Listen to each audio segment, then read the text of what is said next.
बंदी छोड़ सतगुरु रामपाल जी परमेश्वर जी की जय हो। भाइयों और बहनों, धरती ऊपर स्वर्ग इस पुस्तक पर वीडियो बनाने की श्रृंखला जारी है। इसी श्रृंखला में आज हमारा ये तीसरे नंबर का वीडियो है। पिछले वीडियो में हमने देखा कि किस प्रकार से धरती के ऊपर स्वर्ग जैसा माहौल स्थापित किया जा सकता है, और जब तक स्वर्ग जैसा माहौल स्थापित नहीं होगा इस पृथ्वी पर शांति नहीं हो सकती।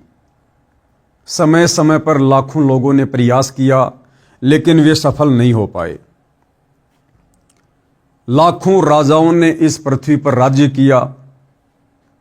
उन्होंने भी कोशिशें की कि युद्ध के द्वारा, लड़ाई झगड़ों के द्वारा अत्याचारी लोगों को समाप्त कर दिया जाए तो हो सकता है धरती पर स्वर्ग जैसा माहौल बन जाए। लेकिन लड़ाई झगड़े से, युद्ध से कभी भी शांति स्थापित नहीं हो सकती। उल्टा हाहाकार मच जाता है। उन राजाओं के प्रयत्नों से भी पृथ्वी पर स्वर्ग जैसा माहौल स्थापित नहीं हो पाया। उसके बाद अवतारों ने कोशिश की, पीर पैगंबरों ने कोशिश की। त्रेता युग में राम रावण युद्ध हुआ। रामचंद्र जी ने लाखों करोड़ों राक्षसों का वध किया। सोचा था अब ये पृथ्वी राक्षसों के अत्याचार से मुक्त हो जाएगी और शांति की स्थापना हो जाएगी, परंतु उनका वो प्रयास असफल रहा, क्योंकि लड़ाई झगड़े से कभी भी शांति स्थापित नहीं हो सकती। राम रावण युद्ध में करोड़ों लोग मारे गए, करोड़ों की संख्या में औरतें विधवा हुई, कई करोड़ों की संख्या में बच्चे अनाथ हुए, यतीम हुए। उनके सामने रोजी रोटी की समस्या पैदा हुई। बहुत सी माता बहनें अन्य लोगों की हवस का शिकार हुई, लेकिन शांति स्थापित नहीं हुई। उसके बाद द्वापर युग के अंत में महाभारत युद्ध हुआ। धर्म अधर्म की लड़ाई हुई। श्री कृष्ण जी ने सोचा था कि धरती पर शांति की स्थापना होगी, परंतु नहीं हुई। उस शांति स्थापना के चक्कर में जो युद्ध के माध्यम से, लड़ाई के माध्यम से श्री कृष्ण जी सोच रहे थे, खुद श्री कृष्ण जी का यादव कुल समाप्त हो गया।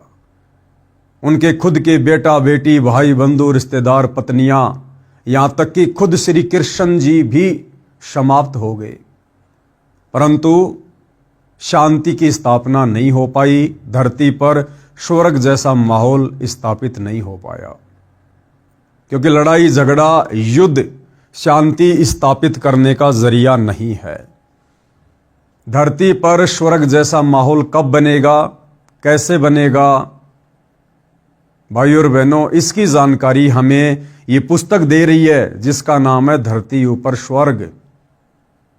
जब तक हम सत्संगी नहीं बनेंगे, घर घर में सत्संग नहीं होगा, जब तक हम अध्यात्म से नहीं जुड़ेंगे, हम पूर्ण तत्वदर्शी संत की शरण में आकर शास्त्र अनुकूल सत भक्ति नहीं करेंगे, तब तक भाइयों और बहनों धरती पर स्वर्ग जैसा माहौल स्थापित नहीं हो सकता।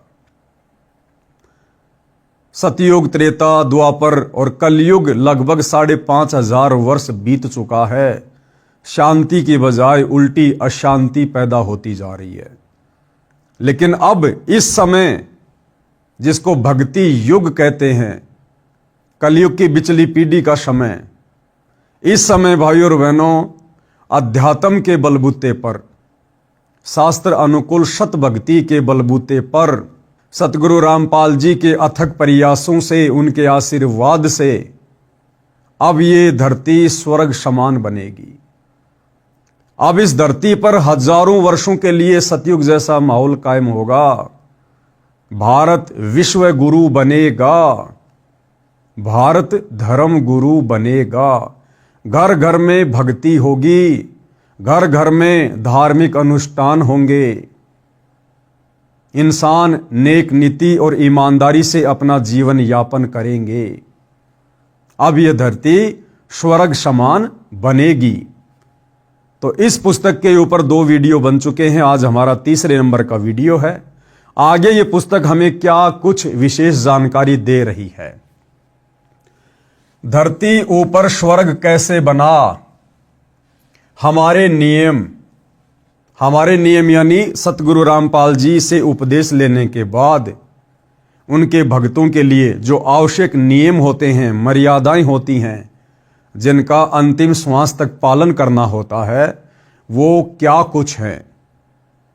और जो व्यक्ति सतगुरु रामपाल जी से उपदेश लेकर इन तमाम मर्यादाओं में रहकर भक्ति शुरू कर देता है, उस व्यक्ति के लिए, उस परिवार के लिए उसी दिन से ये धरती स्वर्ग समान बन जाती है। वो परिवार एक प्रकार से ऋषि परिवार बन जाता है, देव परिवार बन जाता है। किसी नशीले पदार्थ का सेवन नहीं करते, यानी किसी प्रकार का नशा नहीं करते। अगर धरती को स्वर्ग समान बनाना है तो ये पहला नियम है, आपने नशे को त्यागना पड़ेगा। मीठी सुपारी से लेकर बड़े से बड़ा नशा, जिसकी आज दुनिया आदी हो चुकी है अध्यात्म के अभाव के कारण, सच्चे सतगुरु की सुसंगति के अभाव के कारण। तमाम प्रकार के नशे, बीड़ी, गुटखा, जर्दा, पान मसाला, तमाकू, शराब, बियर, भांग, धतूरा, अफीम, गांजा, हुला सूंघना, जितने भी प्रकार के नशे वर्तमान में दुनिया कर रही है, आपने नशा करने वालों का सहयोग भी नहीं करना है। तब जाकर आपका परिवार, आपका गांव, आपका समाज धीरे धीरे स्वर्ग जैसे माहौल की तरफ बढ़ेगा। यह पहला नियम है। नंबर 2, तंबाकू का सेवन नहीं करते। सतगुरु रामपाल जी के भगत तंबाकू का बिल्कुल भी प्रयोग नहीं करते। तंबाकू चाहे किसी भी रूप में क्यों ना हो, चाहे हुक्के के रूप में, चाहे सिगरेट के रूप में, चाहे बीड़ी के रूप में, चाहे जर्दे के रूप में। सतगुरु रामपाल जी से उपदेश लेने के बाद उनके फॉलोअर तंबाकू का बिल्कुल भी सेवन नहीं करते हैं। नंबर 3, दहेज नहीं देते हैं, वह ना लेते हैं। शादी विवाह में दहेज के नाम पर ना ही तो हम 1 रुपया देते हैं और ना 1 रुपया लड़की वाले से लेते हैं।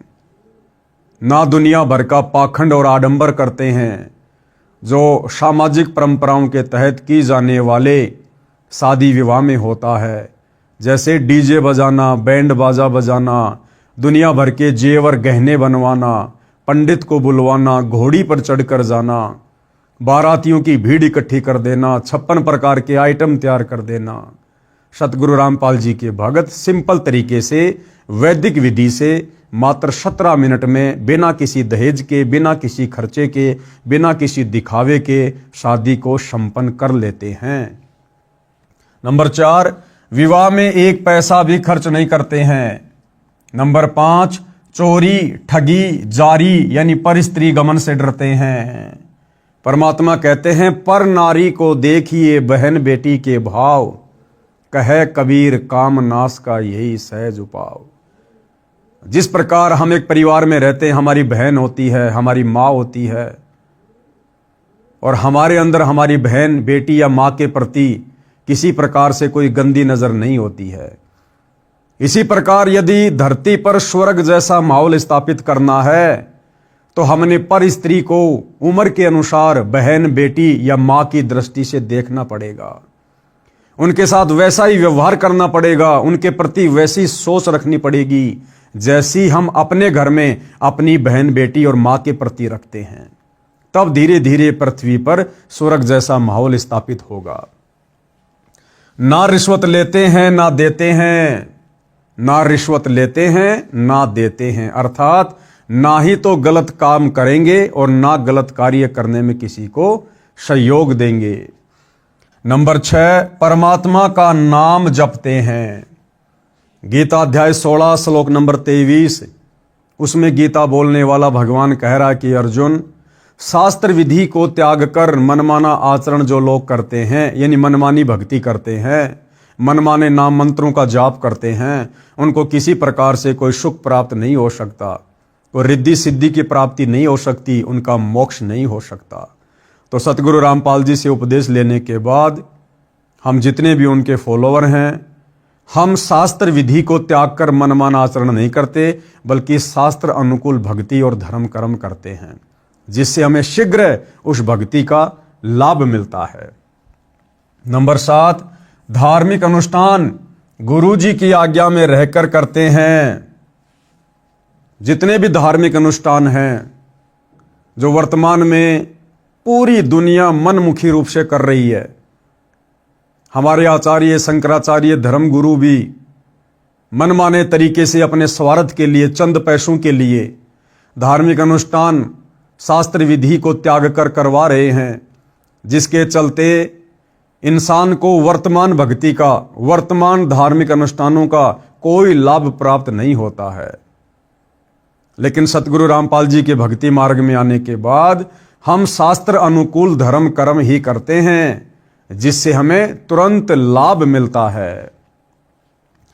ऐसे धरती ऊपर स्वर्ग बना है, कलयुग में सतयुग बनेगा। इस प्रकार से भाइयों और बहनों धीरे धीरे धीरे धीरे शास्त्र अनुकूल सत भक्ति और पांचों यज्ञ, एक यज्ञ है ज्ञान की, दूजी यज्ञ है ध्यान, तीजी यज्ञ है हवन की, चौथी यज्ञ प्रणाम और पांचवी यज्ञ है धर्म की।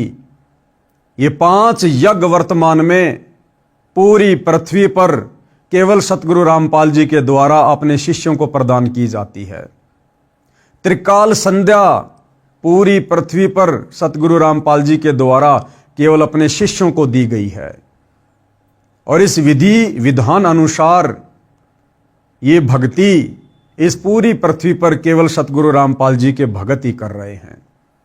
और जिस दिन ये त्रिकाल संध्या, पांचों यज्ञ, शास्त्र अनुकूल सत भक्ति इस पृथ्वी पर घर घर में शुरू हो जाएगी, उस दिन भाइयों और बहनों ऑटोमेटिक धरती पर सतयुग जैसा माहौल हो जाएगा, स्वर्ग जैसा माहौल हो जाएगा।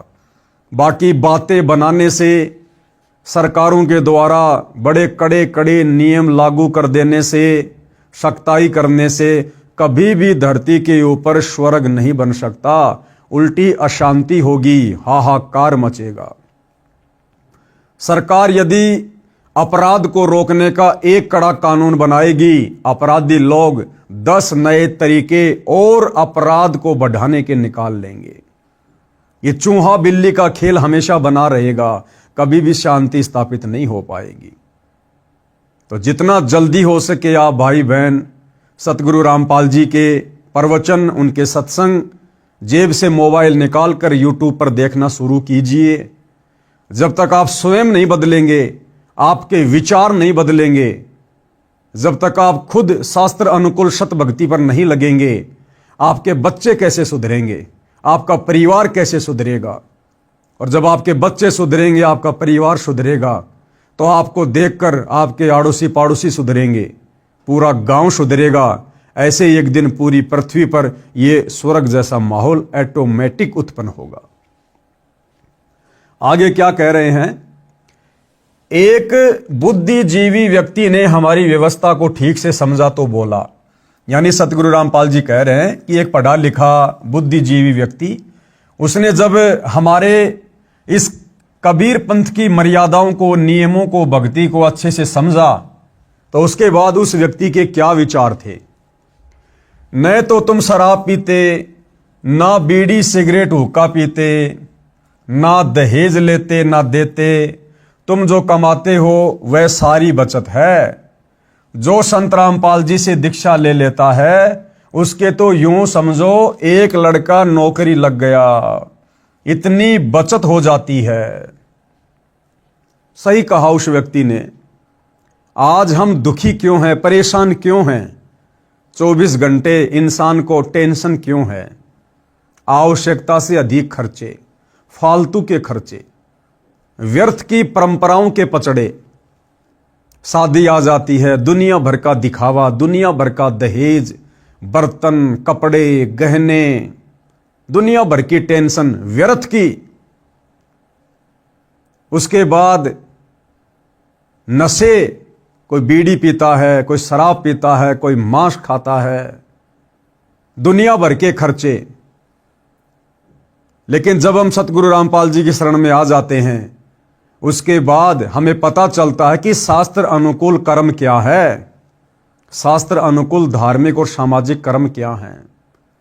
हम कोई किसी प्रकार का त्योहार नहीं मनाते, ना होली, ना दिवाली, ना मकर संक्रांति, ना क्रिसमस, ना ईद, कुछ भी नहीं, जो कि खर्चों का कारण है। हम शादी विवाह में दुनिया वालों की तरह फालतू में दिखावा नहीं करते, आडंबर नहीं करते, ढोंग नहीं करते। सिंपल तरीके से 1 रुपया भी नहीं लगता और शादी हो जाती है मात्र 17 मिनट में। संत रामपाल जी के भगत किसी प्रकार का कोई नशा नहीं करते। कभी आजमाना हो तो आजमा के देख लेना। हालांकि सतगुरु रामपाल जी के पंथ में वर्तमान में 2 पार्ट हैं, 2 भाग हैं। एक भाग है सतलोक आश्रम से जुड़े भाई बहन, जो इन जगह जगह खुले हुए सतलोक आश्रमों में जाते हैं। दूसरा पार्ट है साध संगति से जुड़े सतसेवक भाई बहन। सतसेवक भाई बहन वर्तमान समय 2025 तक अपने गुरुदेव भगवान की गैर हाजिरी में घर को सतलोक आश्रम बनाकर, ज्ञान को आधार बनाकर, गुरु को परमात्मा मानकर मर्यादाओं में रहकर भक्ति करते हैं। तो साध संगति से जुड़े उन सतसेवक भाई बहनों के ऊपर आप जी कभी भी एक्सपेरिमेंट कर सकते हो। आप कभी भी उनकी परीक्षा ले सकते हो कि वास्तव में संत रामपाल जी के भगत नशा करते हैं या नहीं करते, नशे का समर्थन करते हैं या नहीं करते हैं।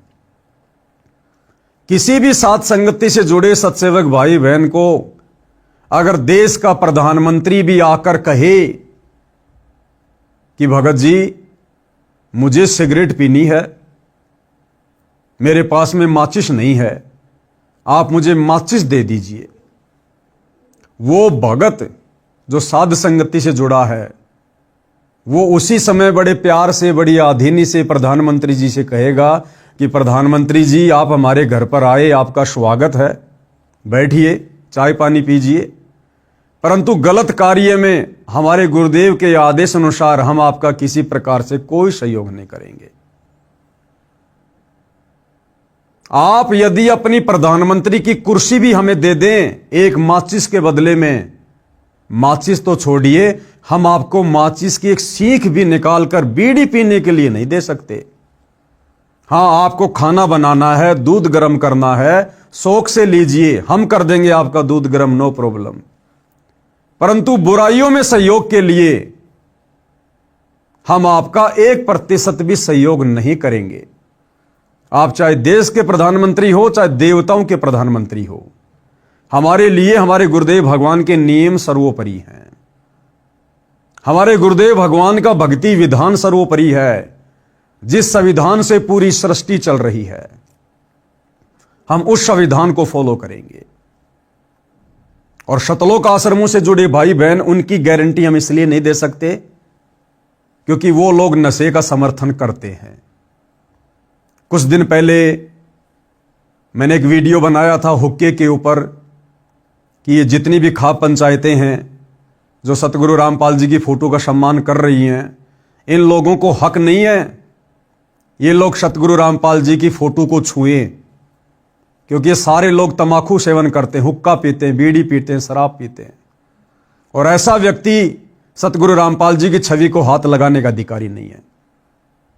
उस बात को लेकर खाप पंचायत के प्रधानों ने और सतलोक आश्रम वालों ने, जो मुख्य लोग हैं इन आश्रमों के, इन्होंने एक प्रेस कॉन्फ्रेंस की, एक मीटिंग बुलाई और उन पंचायतों के प्रधानों के साथ बैठकर जो प्रधान मुझ पवन दास के खिलाफ हुक्के को लेकर, तमाकू को लेकर एक्शन लेने की बात कह रहे थे, मुकदमा करने की बात कह रहे थे कि ये पवन दास तो हुक्के को गलत बताता है, हुक्का पीने वाले ढेड होते हैं, नीच होते हैं, इसने हमारी बेइज्जती की है। ये सतलोक आश्रम के मुख्य व्यक्ति, सतलोक आश्रम का मीडिया प्रभारी डॉक्टर चांद राठी, हरियाणा का स्टेट कोऑर्डिनेटर अमन गोदारा, सतलोक आश्रम में रहने वाला विकास सिंहपुरिया, लाखन माजरा से राजवीर सैनी, ये तमाम लोग वहां बैठकर उन ग्राम पंचायत वाले प्रधानों का हुक्के को लेकर समर्थन कर रहे थे। इसलिए इन सतलोक आश्रम वालों की गारंटी हम नहीं दे सकते। ये कब पीछे हट जाएं, कब ये अपने वचन से हट जाएं, कब ये कौन सी मर्यादा तोड़ दें, इनका कोई भरोसा नहीं है। लेकिन साध संगति से जुड़े हुए सत्सेवक भाई बहनों की हम गारंटी देते हैं। हम भाई बहन कभी सौपन में भी अपने गुरुदेव भगवान की मर्यादाओं को लांघ कर ऐसा कोई भी कार्य करने का दुस्साहस नहीं कर सकते जिससे हमारे गुरुदेव भगवान नाराज हों। तो भाई और बहनों, इस प्रकार से जब हम सतगुरु रामपाल जी से उपदेश लेकर शास्त्र अनुकूल सत भक्ति करेंगे, मर्यादाओं पर दृढ़ रहेंगे, तब एक दिन स्वतः इस पृथ्वी पर स्वर्ग जैसा माहौल ऑटोमेटिक स्थापित हो जाएगा। बाकी बातें करने से नहीं होगा। तो उस भाई ने कहा कि संत रामपाल जी के जो भगत हैं और जिस प्रकार से वो लोग इन बुराइयों से दूर हैं, आडंबरों से दूर हैं, पाखंडों से दूर हैं, नशे से दूर हैं, व्यर्थ के खर्चों से दूर हैं, तो उनके घर में तो समझो एक व्यक्ति नौकरी लगा हुआ है। यानी इन फालतू की परंपराओं पर, नशे आदि पर व्यक्ति ज्यादा भी नहीं तो कम से कम 15-20 हजार रुपया महीने में खर्च कर देता है। साल का लाखों रुपया खर्च कर देता है। और इतना पैसा तो घर में वो व्यक्ति कमाता है जो नौकरी कर रहा हो। तो सतगुरु रामपाल जी के भक्तों के घरों में जो भगत उनके नियमों पर चलते हैं और नियमों पर चलने के चलते उनको जो बचत हो जाती है, समझो एक व्यक्ति उस घर में सरकारी नौकरी लगा हुआ है। इस भाई का यह कहने का मतलब है, जो संत रामपाल जी से दीक्षा ले लेता है उसको तो यूं समझो एक लड़का नौकरी लग गया, इतनी बचत हो जाती है। मेरा एक बुआ का लड़का है, वह महीने के 60,000 रुपए सैलरी लेता है, सरकारी नौकरी है। शराब सिगरेट पीकर घर का नाश कर रखा था। मैं एक दिन सुबह सुबह उनके घर गया, वह तो नौकरी पर गया था, कहीं पीकर पड़ गया, आया ही नहीं घर। ऐसा कई बार करता था। उसकी पत्नी ने चूल्हा जला दिया, उस पर डेगची रख दी, चाय बनाने लगी। मैं दूसरे कमरे में बैठा था, उठकर देखा तो वह चूल्हे के पास बैठी थी। 1 घंटा हो गया, चाय नहीं आई। तब मेरी बुआ उस शराबी की माता जो दूसरे लड़के के साथ रहती थी आई, बोली उठ ले, कितकी चाय पीवेगा, न चीनी है न दूध है न चाय न पत्ती, नाश कर रखा है लड़के ने। मैं दूसरी बुआ के लड़के के घर गया, वहां चाय पी, कुछ सामान दुकान से खरीद कर उसके घर डालकर आया। उसकी पत्नी रो रही थी, मैं चला गया। 6 महीने बाद फिर जाना हो गया। मैं देखकर आश्चर्यचकित था कि इतना अच्छा मकान रिपेयर लिपाई सफेदी करके सुधार रखा था। घर में सब सुविधा का सामान था। मेरी बुआ जी भी वहीं थी, वह बुआ का बेटा भी वहीं था। मैंने पूछा 6 महीने में ये नरक स्वर्ग कैसे बन गया? यानी तेरे घर का माहौल जब मैं 6 महीने पहले आया तो नरक के जैसा था, अब अचानक से 6 महीने में स्वर्ग के जैसा कैसे बन गया? क्योंकि उसने सतगुरु रामपाल जी के ज्ञान को समझकर उनसे उपदेश ले लिया था और तमाम प्रकार की बुराइयों से अपना पीछा छुड़वा लिया था। और 60,000 रुपए महीने का कमाते कमाते जिस घर में बच्चों को खाने के लिए अच्छे से भोजन भी नहीं मिलता था, पहनने के लिए कपड़े भी नहीं मिलते थे, अब उस व्यक्ति की पूरी सैलरी 60,000 रुपए उस घर में बचत के रूप में आने लगी। बचत के रूप में जो वो नशे में बर्बाद किया करता था। उस भाई ने बताया कि इस गांव में संत रामपाल जी सत्संग करने आए थे। रात्रि 9 बजे का समय था। मैं ड्यूटी से आया, घर पर कोई नहीं था। मुझे पता चला सत्संग में गए हैं। मैं गया तो था अपनी पत्नी को बुलाने, जो बच्चों समेत सत्संग में गई थी। उस दिन कहीं से पीने का जुगाड़ बना नहीं। मैंने भी सत्संग सुना तो मेरी आंखें खुल गई, सारा सत्संग जैसे मेरे ऊपर था। यानी उस दिन अंतर्यामी सतगुरु रामपाल जी उस आत्मा को अपनी शरण में लेने के लिए नशे के ऊपर ही सत्संग कर रहे थे कि भाई नशा तो नाश की जड़ है। नशे ने केवल परिवारों को उजाड़ा है, कभी बसाया नहीं है। और नशेड़ी व्यक्ति के बच्चों पर, उसकी जवान बेटी पर, उसकी स्त्री पर दूसरों की नजर रहती है। घर में कभी शांति नहीं रहती, उसके बच्चे बिगड़ जाते हैं संस्कार के अभाव में। सारा का सारा सत्संग गुरुदेव ने उस दिन नशे के ऊपर किया, क्योंकि उस नशेड़ी आत्मा को परमात्मा ने अपनी शरण में लेना था। गुरु जी को पता भी नहीं था मैं कौन हूं। हालांकि ये उनकी सोच है जो कह रहे हैं कि गुरु जी को पता भी नहीं था कि मैं कौन हूं, लेकिन वे तो अंतर्यामी हैं, जानी जान है, घट घट की जानते हैं। चीटी पायल बाजे पैर, साहिब सुनता है सब लहर। तो गुरुदेव को तो पता था कि वो आत्मा आ रही है जिस आत्मा को काल ने बुरी तरह से बिगाड़ रखा है। गुरु जी को पता भी नहीं था मैं कौन हूं। मैंने उसी दिन नाम ले लिया, सब बीड़ी शराब वाहियात का खर्च बंद कर दिया। जो कमाता हूं सारी बचत है, न रिश्वत लेने की आवश्यकता, न कंपनी में ओवर टाइम करना। ओवर टाइम वाला पैसा भी नशे में जाता था, उसके स्थान पर अन्य भाई बहनों को रोजगार मिल गया। अब एक चीज का हमें थोड़ा ध्यान देना होगा भाई और बहनों, क्योंकि हमने इन पुस्तकों को पढ़कर शिक्षा ग्रहण करनी है। यहां क्या लिखा गया है? नए कंपनी में ओवर टाइम करना। वो ओवर टाइम क्यों किया करता था? क्योंकि वो नशे का आदी था, गलत बुराइयों में पड़ा हुआ था, इसलिए ओवर टाइम भी किया करता था। अब जब हम सतगुरु रामपाल जी से उपदेश ले लेते हैं तो भाई और बहनों, नशा हम नहीं करेंगे, गलत काम हम नहीं करेंगे, परमात्मा का आशीर्वाद हमारे परिवार पर रहेगा, कमी किसी चीज की होगी नहीं, आवश्यकता के अनुसार परमात्मा हमारी मदद करेगा, अनावश्यक वस्तुओं की हमें जरूरत नहीं। फिर भला भगत को ओवर टाइम करने की क्या जरूरत है? दिन रात काम धंधे में पड़े रहने की क्या जरूरत है? पहले जब हम ओवर टाइम किया करते थे उस समय हमें ज्ञान नहीं था, हमें नहीं पता था कि समय का, श्वासों का सदुपयोग कैसे करना चाहिए। नाम दीक्षा से पहले हमारी एक ही सोच थी कि जिसके पास जितना ज्यादा पैसा होगा समाज में उसकी इतनी इज्जत होगी। पैसा है तो सब कुछ है, वरना कुछ भी नहीं है। लेकिन उपदेश लेने के बाद हमें पता चला कि जिसके घर में भक्ति है तो सब कुछ है, जिसके परिवार पर सतगुरु का आशीर्वाद है तो सब कुछ है, जिसके पास सतगुरु का सतनाम है, नाम है, शरण है, तो समझो दुनिया का सबसे बड़ा धन उसके पास है। कबीरा सब जग निर्धना, धनवंता ना कोई, धनवंता सो जानिए जिसके पास राम नाम धन होए। तो सबसे बड़ा धन है सतगुरु का ज्ञान, सतगुरु का नाम, सतगुरु का आशीर्वाद। तो अब हम भगत भाई बहनों ने ज्यादा से ज्यादा समय सतगुरुदेव भगवान की भक्ति में व्यतीत करना है, सत्संग सुनने में, सुमरण करने में व्यतीत करना है।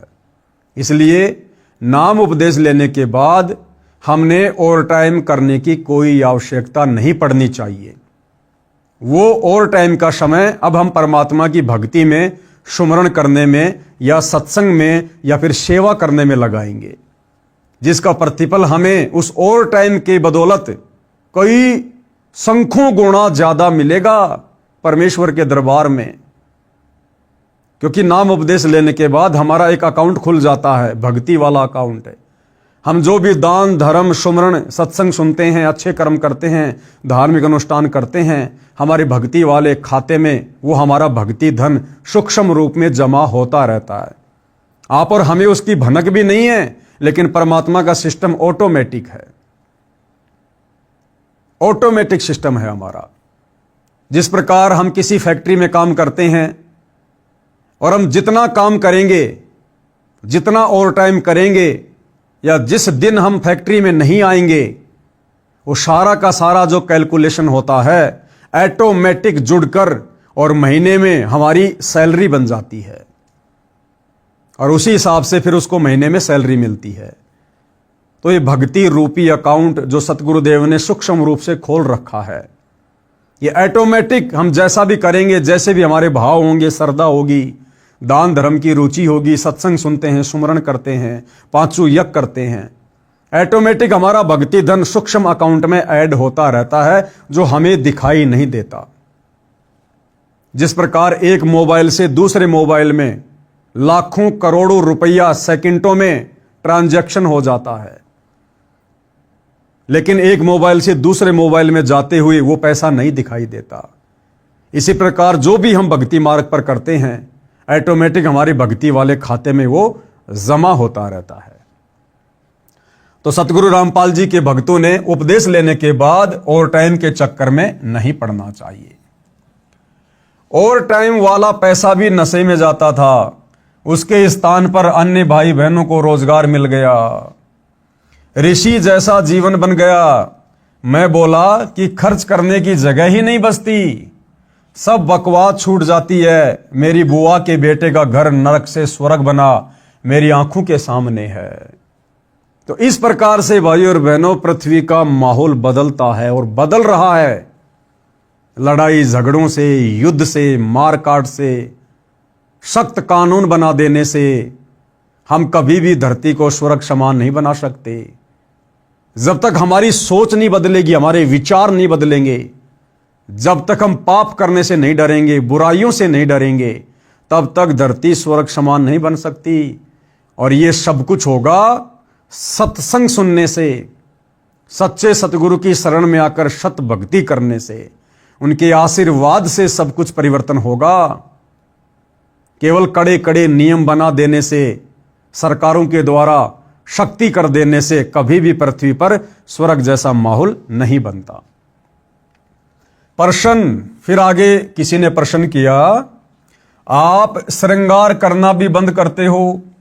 आभूषण तो स्त्री की शोभा होती है, इज्जतदार व धनवान के घर की बहू बेटी की तो इसी से गरिमा बनती है। ये आपका असूल यानी नियम कुछ जचा नहीं।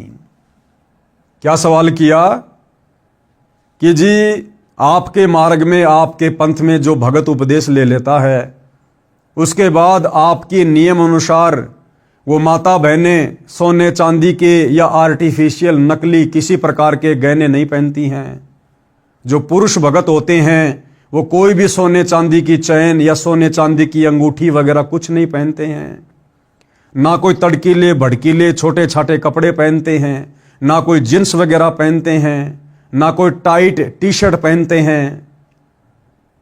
तो ये सब कुछ क्या, ये गहने वाने पहनना, बढ़िया बढ़िया कपड़े पहनना, ये तो धनवान और इज्जतदार लोगों की पहचान होती है। तो आपका ये नियम हमें कुछ समझ में नहीं आया। तो गुरुदेव भगवान ने उस भोली आत्मा को क्या जवाब दिया? उत्तर, इसका लाभ कोई नहीं और हानि भयंकर है। हम शास्त्रों को आधार मानकर अपनी सब क्रिया करते हैं, जैसे पूर्व में भी बताया था। और सुनो, अब गुरुदेव महाभारत की कथा सुनाकर उस नादान व्यक्ति की शंका का समाधान कर रहे हैं कि भाई ये सोना क्या है, ये सोने चांदी के गहने क्या हैं, और सोने चांदी के गहने आप और हमने धारण क्यों नहीं करने चाहिए? इसका एक शास्त्रीय रीजन है। महाभारत का प्रकरण है, राजा परीक्षित से जुड़ी हुई कथा है। और इस कथा से उन तमाम भगत भाई बहनों ने भी शिक्षा लेनी है। और इस कथा को सुनकर आज से ही किसी भी प्रकार के गहने, चाहे सोने के हों, चांदी के हों, आर्टिफिशियल हों, पहनने छोड़ देने हैं। यदि आपने अपनी भक्ति सफल करनी है, यदि आपने इसी कलयुग की पिछली पीढ़ी में सतगुरु के रहते सहते मोक्ष प्राप्त करना है तो सोना क्यों नहीं पहनना चाहिए? महाभारत में कथा है जो इस प्रकार है। राजा परीक्षित के समय उसके राज्य में बहुत सारी अप्रिय घटनाएं घटित होने लगी। राजा ने ज्योतिषियों से कारण जाना, उन्होंने बताया कि कलयुग की शुरुआत हो चुकी है, यह कलयुग के कारण हो रहा है। राजा ने पंडितों से समाधान पूछा तो बताया, हम कलयुग को कील देंगे यानी बांध देंगे, हम उसका अनुष्ठान जानते हैं। राजा परीक्षित ने सब सामग्री मंगाकर कलयुग को समाप्त करने के मकसद से एक अनुष्ठान करवाया। कलयुग परेशान हो गया। राजा परीक्षित से हाथ जोड़कर अपनी जिंदगी की भीख मांगी, कहा मुझे भी कहीं जगह दे दो। राजा परीक्षित ने उसको इस शर्त पर छोड़ा कि तू इन इन स्थानों पर रहना। जब कलयुग का प्रभाव द्वापर युग के अंत में बहुत ज्यादा बढ़ने लगा तो राजा परीक्षित ने अपने धर्म गुरुओं से, ऋषि मुनियों से इसका समाधान चाहा। तो ऋषि मुनियों ने कहा, जी चाहे कितनी बड़ी आपत्ति हो, कितनी बड़ी समस्या हो, भक्ति से दूर होती है। और काल के साथ तो कोई लड़ाई झगड़ा भी नहीं किया जा सकता कि हम उसको तीर से मार देंगे, तलवारों से काट देंगे। तो भक्ति ही एकमात्र विकल्प है, सबसे बड़ा अस्त्र है, शस्त्र है किसी भी बुराई का अंत करने का, किसी पर भी विजय प्राप्त करने का।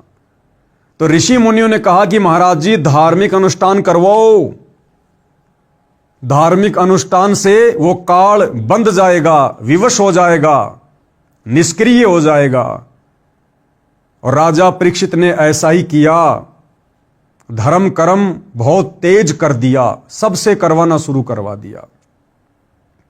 उसके बाद वो कलयुग दुखी हो गया और कलयुग ने हाथ जोड़कर राजा परीक्षित से कहा कि महाराज मुझे भी तो कहीं रहने की जगह दो, क्योंकि ये कलयुग शुरू हो रहा है और इस कलयुग में मैंने धरती पर आना ही आना है। महाराज यदि आप इसी प्रकार से धार्मिक अनुष्ठान करवाते रहे तो मेरे लिए तो कहीं कोई जगह नहीं बचेगी, तो मुझे भी कहीं रहने की जगह दो। तो राजा परीक्षित ने उसे कहां कहां निवास करने की इजाजत दी, कलयुग यानी काल को। तो काल इस पृथ्वी पर किन किन जगहों पर निवास करता है, किन किन धातुओं में निवास करता है। सबसे पहला शराब सेवन करने वालों के पास। तो राजा परीक्षित ने क्या कहा कि हे कलयुग, हे काल, अगर तुझे मेरे राज्य में रहना है, इस पृथ्वी पर रहना है, तो तू कहां रह सकता है? जहां पर लोग शराब का सेवन करते हैं, जहां पर शराब बनाई जाती है, जिस घर में शराब का सेवन होता है, जो व्यक्ति शराब का सेवन करता है, तू वहां पर निवास कर सकता है।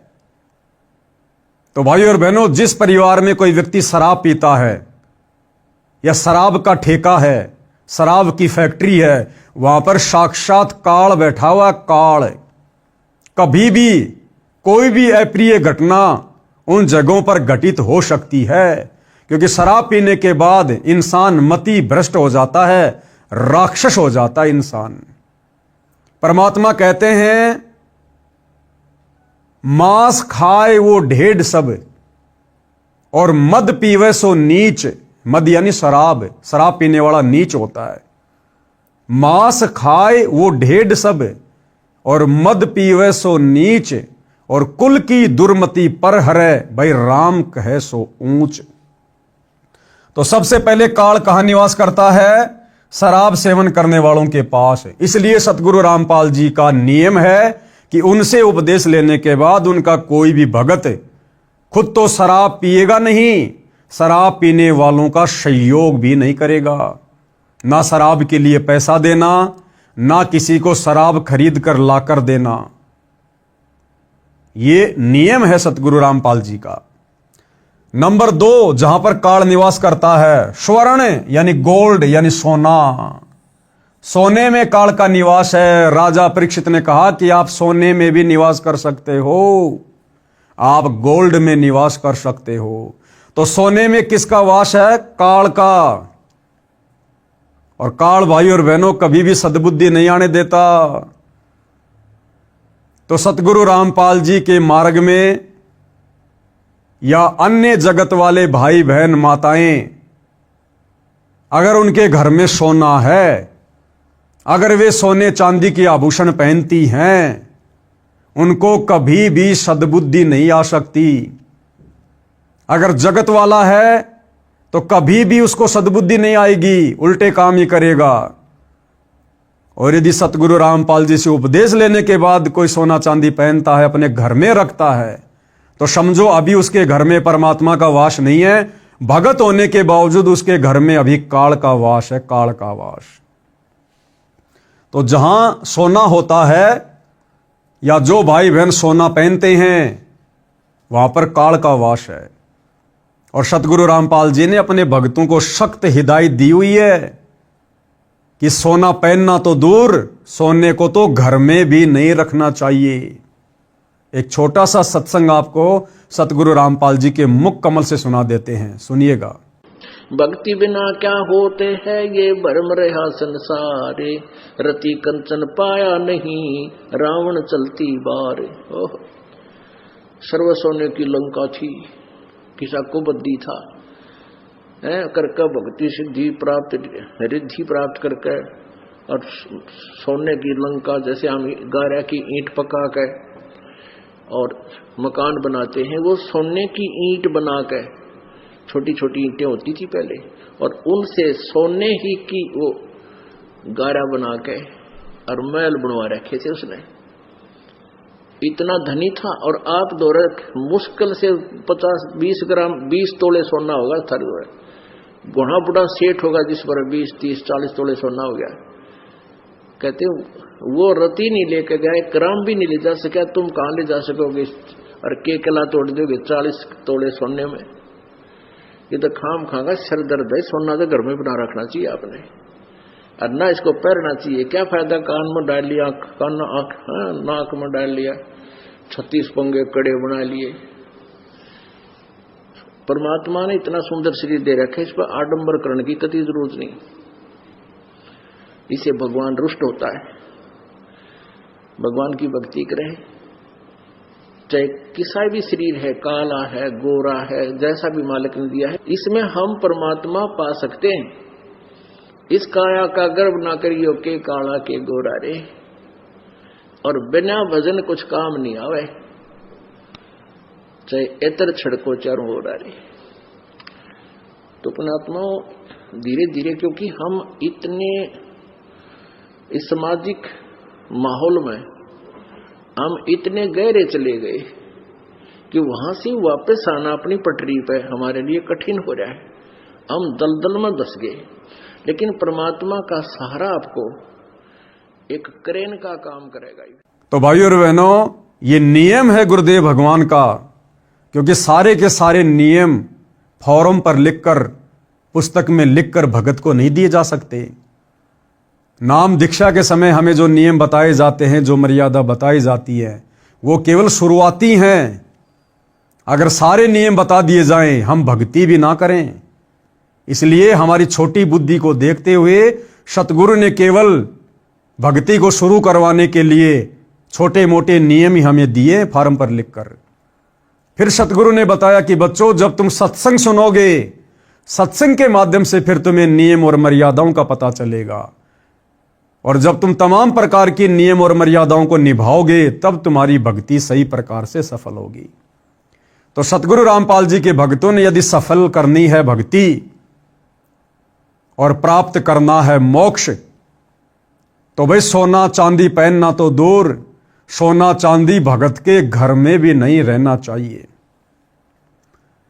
मान लीजिए कुछ माता बहनें ऐसी हैं जो अपने सास ससुर के पराधीन है, माता पिता के पराधीन है, अपने पति के पराधीन है, और वो कहती है कि हम सोना बेच नहीं सकते।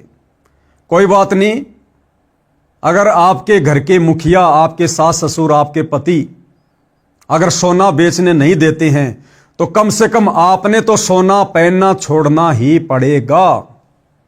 उसके लिए चाहे आपको सास ससुर की मार खानी पड़े, चाहे अपने पति की मार खानी पड़े। अगर गुरु वचन निभाना है, भक्ति सफल करनी है, तो भाई संघर्ष करना पड़ेगा। काल आपको इतनी आसानी से मर्यादाओं में रहकर भक्ति नहीं करने देगा।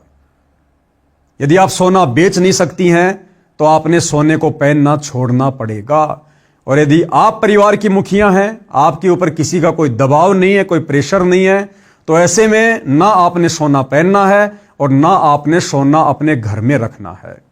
सोने को बेचकर आप परमात्मा की सेवा में लगा सकती हैं। सोने को बेचकर आप परिवार की आवश्यकता का सामान खरीद सकती हैं, बच्चों की स्कूल की फीस भर सकती हैं, उनके कपड़े ला सकती हैं, जो मर्जी वो पैसा फिर आप अपने घर में प्रयोग कीजिएगा, लेकिन सोना पहनना नहीं है। नंबर 3, जुआ खेल में जहां पर जुआ खेला जाता है वहां पर काल का प्रवेश है। इसलिए सतगुरु रामपाल जी के भक्ति मार्ग में जुआ तो छोड़ो, ताश खेलना, और यदि ताश कोई खेल रहा है उनके पास में खड़े होकर या बैठकर देखना भी सख्त मना है। ना जाने कब किस बात को लेकर उन काल प्रेरित लोगों में झगड़ा हो जाए, गाली गलोच हो जाए, किसी की मृत्यु हो जाए, और आप वहां बैठे थे, ताश देख रहे थे, आपको गवाह के रूप में पेश कर दिया जाएगा। इसलिए सतगुरु रामपाल जी के भक्तों ने, चाहे कोई जुआ खेल रहा है, चाहे कोई सट्टा लगा रहा है, चाहे कोई ताश खेल रहा है, आप और हमने खेलना तो बहुत दूर की बात है, हमने वहां बैठना भी नहीं है। यह सतगुरु का वचन है, वहां बैठने मात्र से सतगुरु का वचन टूटेगा, और सतगुरु का वचन टूट गया फिर हमारे पास में भला रह क्या गया। इतनी सावधानी हमने बरतनी है। नंबर 4, जहां पर काल का वास है, वैश्याओं के पास, जहां पर वैश्यावर्ती का धंधा होता है या जो व्यक्ति वैश्यावर्ती का धंधा करवाता है, ऐसी जगहों पर जाना, ऐसे व्यक्तियों के पास में बैठना सतगुरु रामपाल जी के पंथ में बिल्कुल निषेध है, मना है, क्योंकि इन तमाम प्रकार की जगहों पर काल प्रवेश करता है। तो जो भाई ये कह रहा था ना कि सोना चांदी पहनना तो धनवान घरों की बहन बेटियों की गरिमा होती है, भाई चाहे सोना पहनो, चाहे चांदी पहनो, जो मर्जी पहनो, बहन पहनो, भाई पहनो, सतगुरु रामपाल जी किसी का हाथ पकड़ने वाले नहीं हैं, केवल समझा सकते हैं, बता सकते हैं, और फिर आने वाले समय में उसके जो दुष्परिणाम होंगे वो फिर आपने स्वयं ही भुगतने पड़ेंगे। इसलिए समझदार भगत, समझदार व्यक्ति इस प्रकार की आपत्ति को कभी भी मोल नहीं लेगा, और इन तमाम प्रकार की बुराइयों से और जिन जगहों पर ये बुराइयां पनपती हैं, इन जगहों से दूर ही रहेगा। एक दिन राजा परीक्षित शिकार करने के लिए वन में गया, जंगल में गहरा चला गया, रास्ता भूल गया। राजा ने सिर के ऊपर सोने का मुकुट पहना था। कलयुग मक्खी बनकर राजा के सोने के मुकुट पर बैठ गया, क्योंकि आदेश तो राजा ने दिया था सोने में वास करने का। तो कलयुग यानी काल मक्खी बनकर राजा के सोने के मुकुट पर बैठ गया, और जैसे ही कलयुग बैठा राजा की बुद्धि भ्रष्ट हो गई, और राजा को क्या दुर्बुद्धि सूझी। एक ऋषि साधना कर रहा था, राजा ने आवाज लगाई कि ऋषि जी मैं मार्ग भूल गया हूं, मुझे मार्ग बता। ऋषि साधना में व्यस्त था, कोई उत्तर नहीं दिया। कई बार ऐसे ही कहा परंतु उत्तर नहीं मिला। कलयुग ने राजा की बुद्धि भ्रष्ट कर दी। राजा को अभिमान हुआ कि मैं राजा हूं और यह एक सामान्य व्यक्ति मेरा अनादर करके अपमान कर रहा है।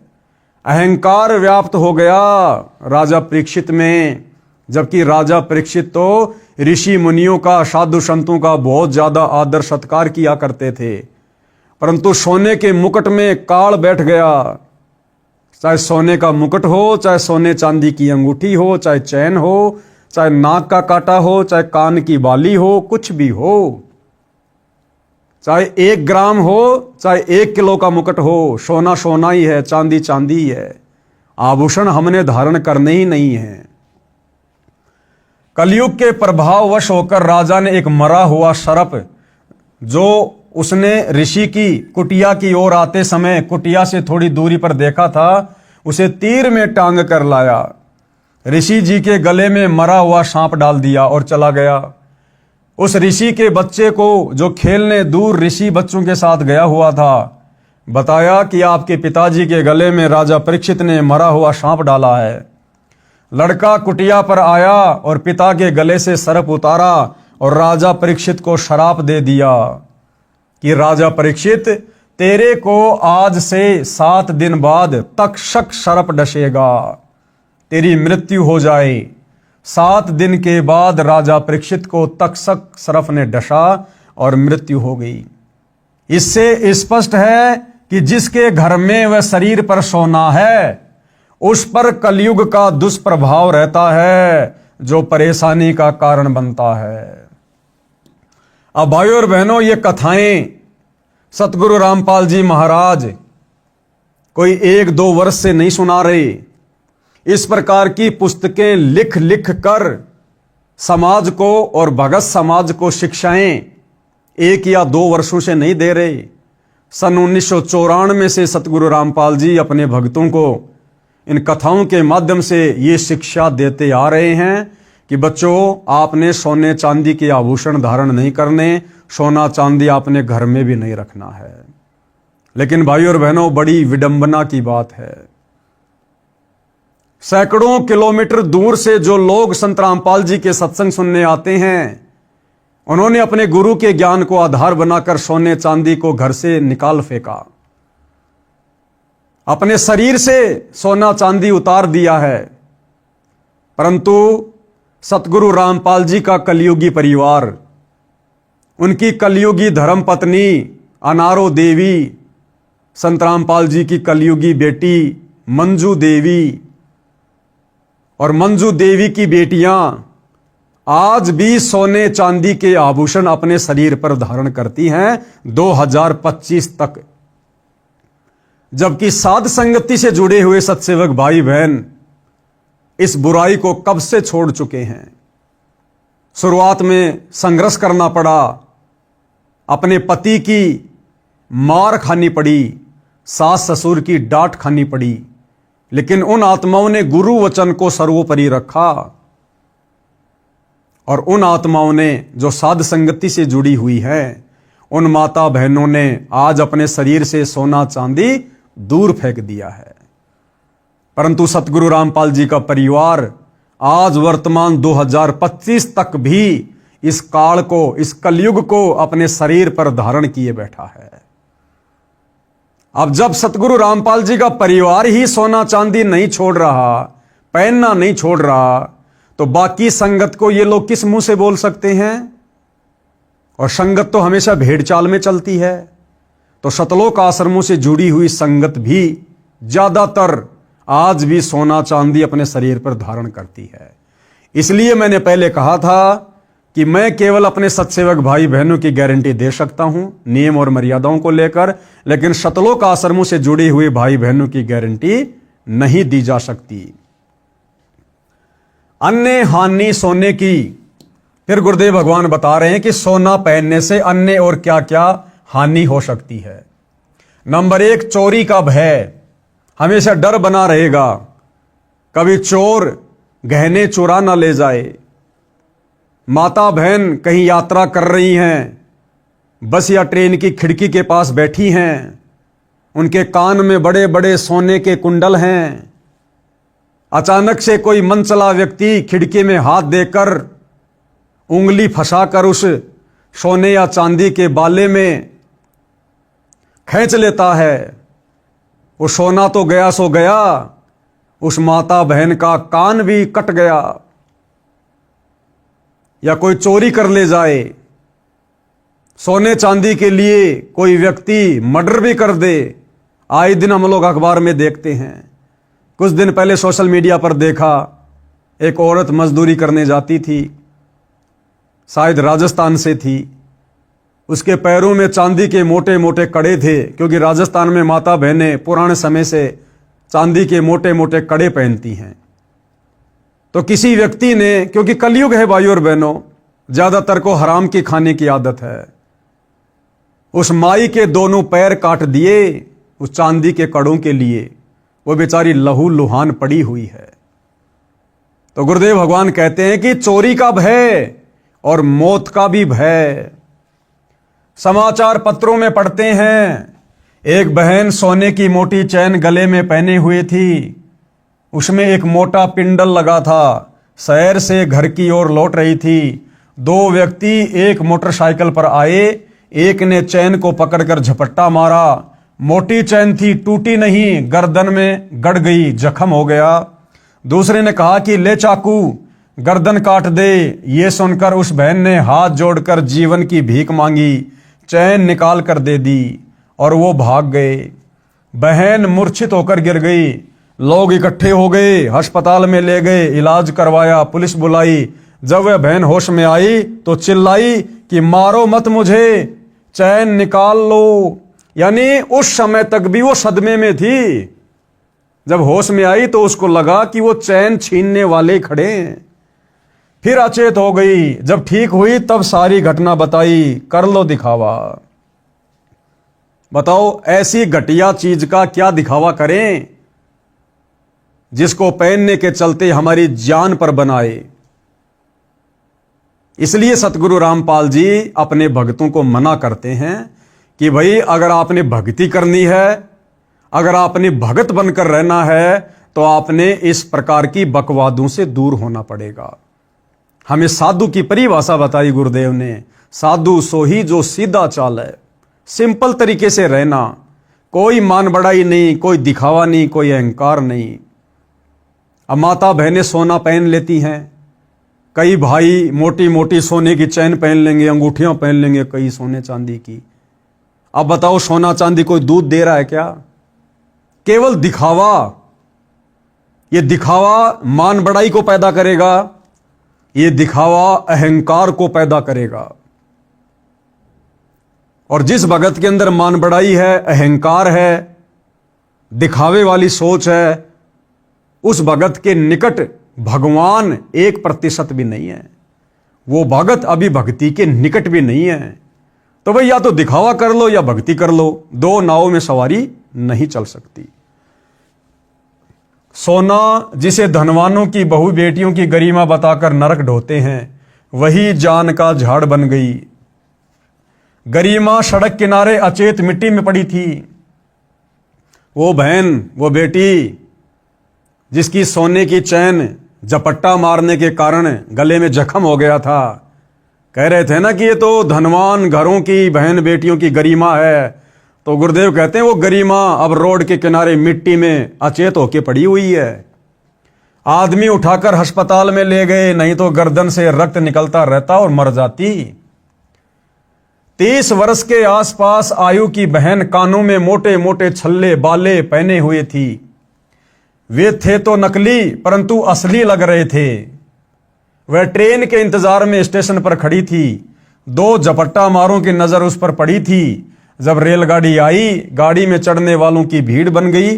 वे दोनों उस खिड़की के पास आ गए जिसमें वह बहन चढ़ने के लिए खड़ी थी। भीड़ बहुत थी। बहन डिब्बे में प्रवेश कर गई।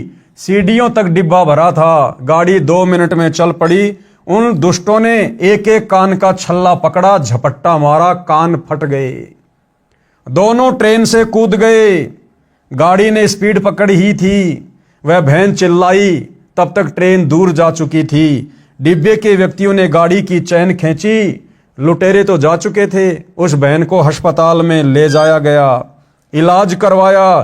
तब उस बहन ने बताया कि ये कानों के बाले छल्ले नकली थे। ये झूठी शान का दिखावा भी दुख का मूल मंत्र है। आजकल चल रहा है ना गोल्डन पॉलिश वाले सोने के आभूषण, ब्याह शादी में माता बहनें पहन के जाती हैं।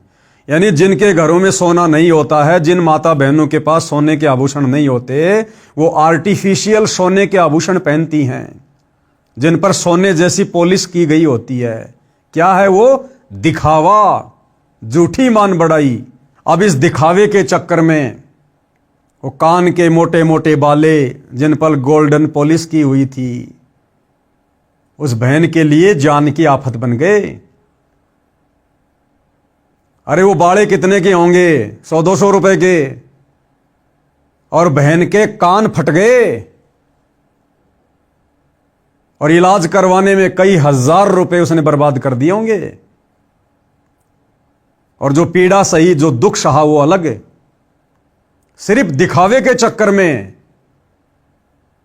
इसलिए परमात्मा कहते हैं मान बढ़ाई से हैं दूर। कौन? परमात्मा। सतगुरु हमेशा मान बढ़ाई करने वाले, दिखावा करने वाले भक्तों से दूर रहते हैं। मान बढ़ाई से हैं दूर और आजिज के हरि सदा हजूर। और जो आधीन भगत होता है, मान बड़ाई दिखावे से दूर होता है, सिंपल तरीके से रहता है, परमात्मा यानी सतगुरु रामपाल जी भगवान कहते हैं मैं तो उस भगत का भी दास हूं, दास। और वे जो अपने आप में आंडी पाक कर फिर है, दिखावा करता है, कहते हैं उसके तो मैं निकट भी नहीं हूं। सोने को त्याग देने का लाभ। अब क्या कह रहे हैं गुरुदेव कि सोने को त्यागने से क्या लाभ है? ना कोई चोरी का डर रहेगा, ना झपट्टा मारूं का डर रहेगा। यदि सब जनता हमारे की तरह सादा जीवन जिए तो घर स्वर्ग बनेगा ही बनेगा। ना तो चोरों का डर, ना झपट्टा मारों का डर, ना शरीर को कोई हानि होगी, ना कोई व्यर्थ का दिखावा होगा। और सबसे बड़ी बात, घर में काल का प्रवेश नहीं होगा। तो सतगुरु रामपाल जी भगवान कह रहे हैं अगर इस प्रकार से मेरे भक्तों की तरह जिस दिन ये सारी दुनिया वाले भक्ति लेकर भक्ति करेंगे, सादा जीवन जिएंगे, तो ये पृथ्वी ऑटोमेटिक स्वर्ग के जैसी बन जाएगी, स्वर्ग समान। और भारत देश विश्व के धनी देशों में प्रथम श्रेणी में खड़ा होगा। कारण विश्व में प्रत्येक देशों की जीडीपी सोने से चलती है। जिस देश के खजाने में जितना अधिक सोना यानी गोल्ड होगा, उसकी जीडीपी उतनी अधिक होती है। अंग्रेज भारत पर राज करते थे, बहुत सारा सोना सस्ते में ले गए, जो उनकी जीडीपी को ऊंचा बनाए हुए है। भारत के मंदिरों में सैकड़ों क्विंटल सोना रखा है, जो किसी काम नहीं आता, अंधश्रद्धा के कारण रखा है। उसे सरकार के खजाने में जमा कराया जाए, सरकार मोल लेती है। भारत का रुपया अमेरिका के डॉलर के बराबर हो जाएगा। उस सोने की कीमत से धार्मिक अनुष्ठान करवाए जाएं, गरीबों की मदद की जाए ताकि दानकर्ताओं को पुण्य मिले। फिर गुरुदेव भगवान सोना चांदी पहनने वालों को समझाते हुए ये व्यर्थ का दिखावा करने वालों को एक छोटी सी कथा के माध्यम से, जो कि पुल्लो बहन की कथा है, पुल्लो माई की कथा, और क्या शिक्षा दे रहे हैं। पुल्लो बाई की नसीहत। एक राजा ने भगतमती पुल्लो बाई के ज्ञान विचार सुने, बहुत प्रभावित हुआ। उस राजा की 3 रानियां थी। राजा ने अपनी रानियों को पुल्लो बाई के विषय में बताया। राजा ने कई बार पुल्लो बाई भगतनी की अपनी रानियों के सामने प्रशंसा की। अपने पति के मुख से अन्य स्त्री की प्रशंसा सुनकर रानियों को अच्छा नहीं लगा, परंतु कुछ बोल नहीं सकी। उन्होंने भगतमती पुल्लो बाई को देखने की इच्छा व्यक्त की। यानी राजा उस साध्वी की प्रशंसा किया करता था अपनी रानियों के सामने, और रानियों को यह सब कुछ अच्छा नहीं लगता था। रानियां यह सोचती थी कि वो पुल्लो बाई जरूर हमसे ज्यादा सुंदर है, हमसे ज्यादा सोने चांदी के गहने पहनती होगी, नए नए वस्त्र पहनती होगी, जिस कारण से राजा उसकी बढ़ाई कर रहा है। लेकिन राजा उस हिसाब से बढ़ाई नहीं कर रहा था। राजा तो उसका जो चरित्र था, उसकी सादगी थी, उसका रहन सहन था, उसका भक्ति भाव था, उस हिसाब से उसकी प्रशंसा किया करता था। लेकिन रानियां समझ नहीं पाई, और रानियां उसकी चर्चा सुनकर व्यर्थ में उस पुल्लो बाई से द्वेष पाल बैठी, ईर्ष्या करने लगी कि वो ऐसी क्या सुंदर स्त्री है, इतनी क्या सुंदर है, जो राजा हमारे सामने उसकी बढ़ाई कर रहा है। राजा ने पुल्लो बाई को अपने घर पर सत्संग करने के लिए कहा, तो पुल्लो बाई ने सत्संग की तिथि तथा समय राजा को बता दिया। सत्संग के दिन रानियों ने अति सुंदर कीमती वस्त्र पहने तथा सब आभूषण पहने, अपनी सुंदरता दिखाने के लिए कोई कसर नहीं छोड़ी। रानियों ने सोचा था कि पुल्लो बहुत सुंदर होगी। भगतमती पुल्लो राजा के घर आई। उसने खद्दर का मैला सा वस्त्र धारण कर रखा था, हाथ में माला थी, चेहरे का रंग भी साफ नहीं था। भगतमती पुल्लो को देखकर तीनों रानियां खिलखिलाकर हंसने लगी और बोली कि ये है वो पुल्लो, हमने तो सोचा था कि बहुत सुंदर होगी। उनकी बात सुनकर भगतमती पुल्लो बाई ने क्या कहा, जब वो रानियां पुल्लो बाई को देखकर उसका मजाक उड़ाने लगी।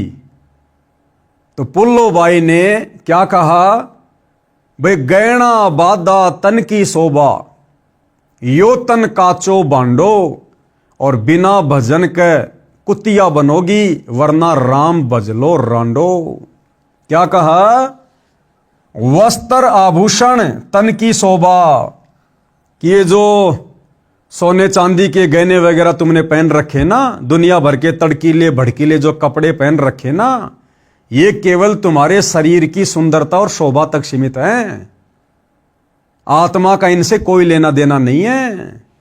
गहना बादा तन की शोभा, ये तन काचो भांडो, कि नादानो ये शरीर तो काचा मटका है। जैसे कच्चा मटका होता है, जरा सा ऊपर से नीचे गिर जाए तो फूट जाए, आग में गिर जाए तो जल के मर जाए, पानी में गिर जाए तो डूब के मर जाए, रोड पर एक्सीडेंट में मर जाए, बीमारी से मर जाए, लड़ाई झगड़े में मर जाए।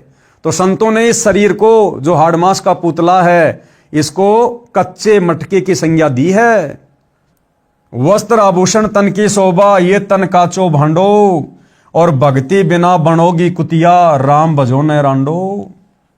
क्या कहा पुल्लो बाई ने, प्यार प्रेम में जैसे दो सखियां आपस में कई दिनों बाद मिलती हैं और आपस में एक दूसरे को रांड कहकर भी संबोधित कर देती हैं।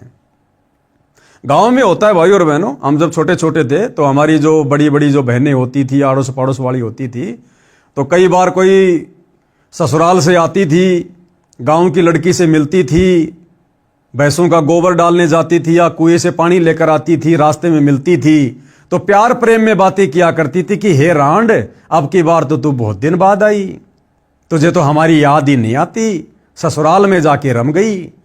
तो वहां पर रांड कहने का मतलब वो प्यार से कह रही है। हालांकि रांड एक गाली है, लेकिन उस समय वहां पर वो प्यार से कह रही है एक दूसरे को कि हे रांड, अब की बार तो तू बहुत दिनों में आई, लगता हमारे को भूल गई। तो पुल्लो बाई ने इसी प्रकार प्यार प्रेम से उनको समझाते हुए कहा कि नादानो, ये वस्त्र आभूषण तन की शोभा और ये तन काचो बांडो, कि जिस शरीर के ऊपर तुम ये धारण करके अपने आप को सुंदर मान के बैठी हो ना, इस शरीर का कोई भरोसा नहीं है, ये तो मिट्टी का मटका है, ना जाने कब फूट जाए। इस शरीर के रहते सहते, इस शरीर की शोभा, इस शरीर की गरिमा, इस शरीर की इज्जत भी इसी में है कि इस शरीर से हम भक्ति कर लें, परमात्मा का नाम जाप कर लें, सच्चे सतगुरु की शरण में आकर सतनाम का जाप कर लें। अगर ये नहीं किया तो अगले जन्म में काल तुम्हें कुतिया बना के छोड़ेगा, लख 84 योनियों में। फिर तुम्हें कौन सोने चांदी के गहने पहनाएगा, कौन तुम्हें महंगे महंगे वस्त्र पहनाएगा, नंगी बन के घूमोगी एक रोटी के टुकड़े के लिए, फिर ऐसी दुर्गति होगी।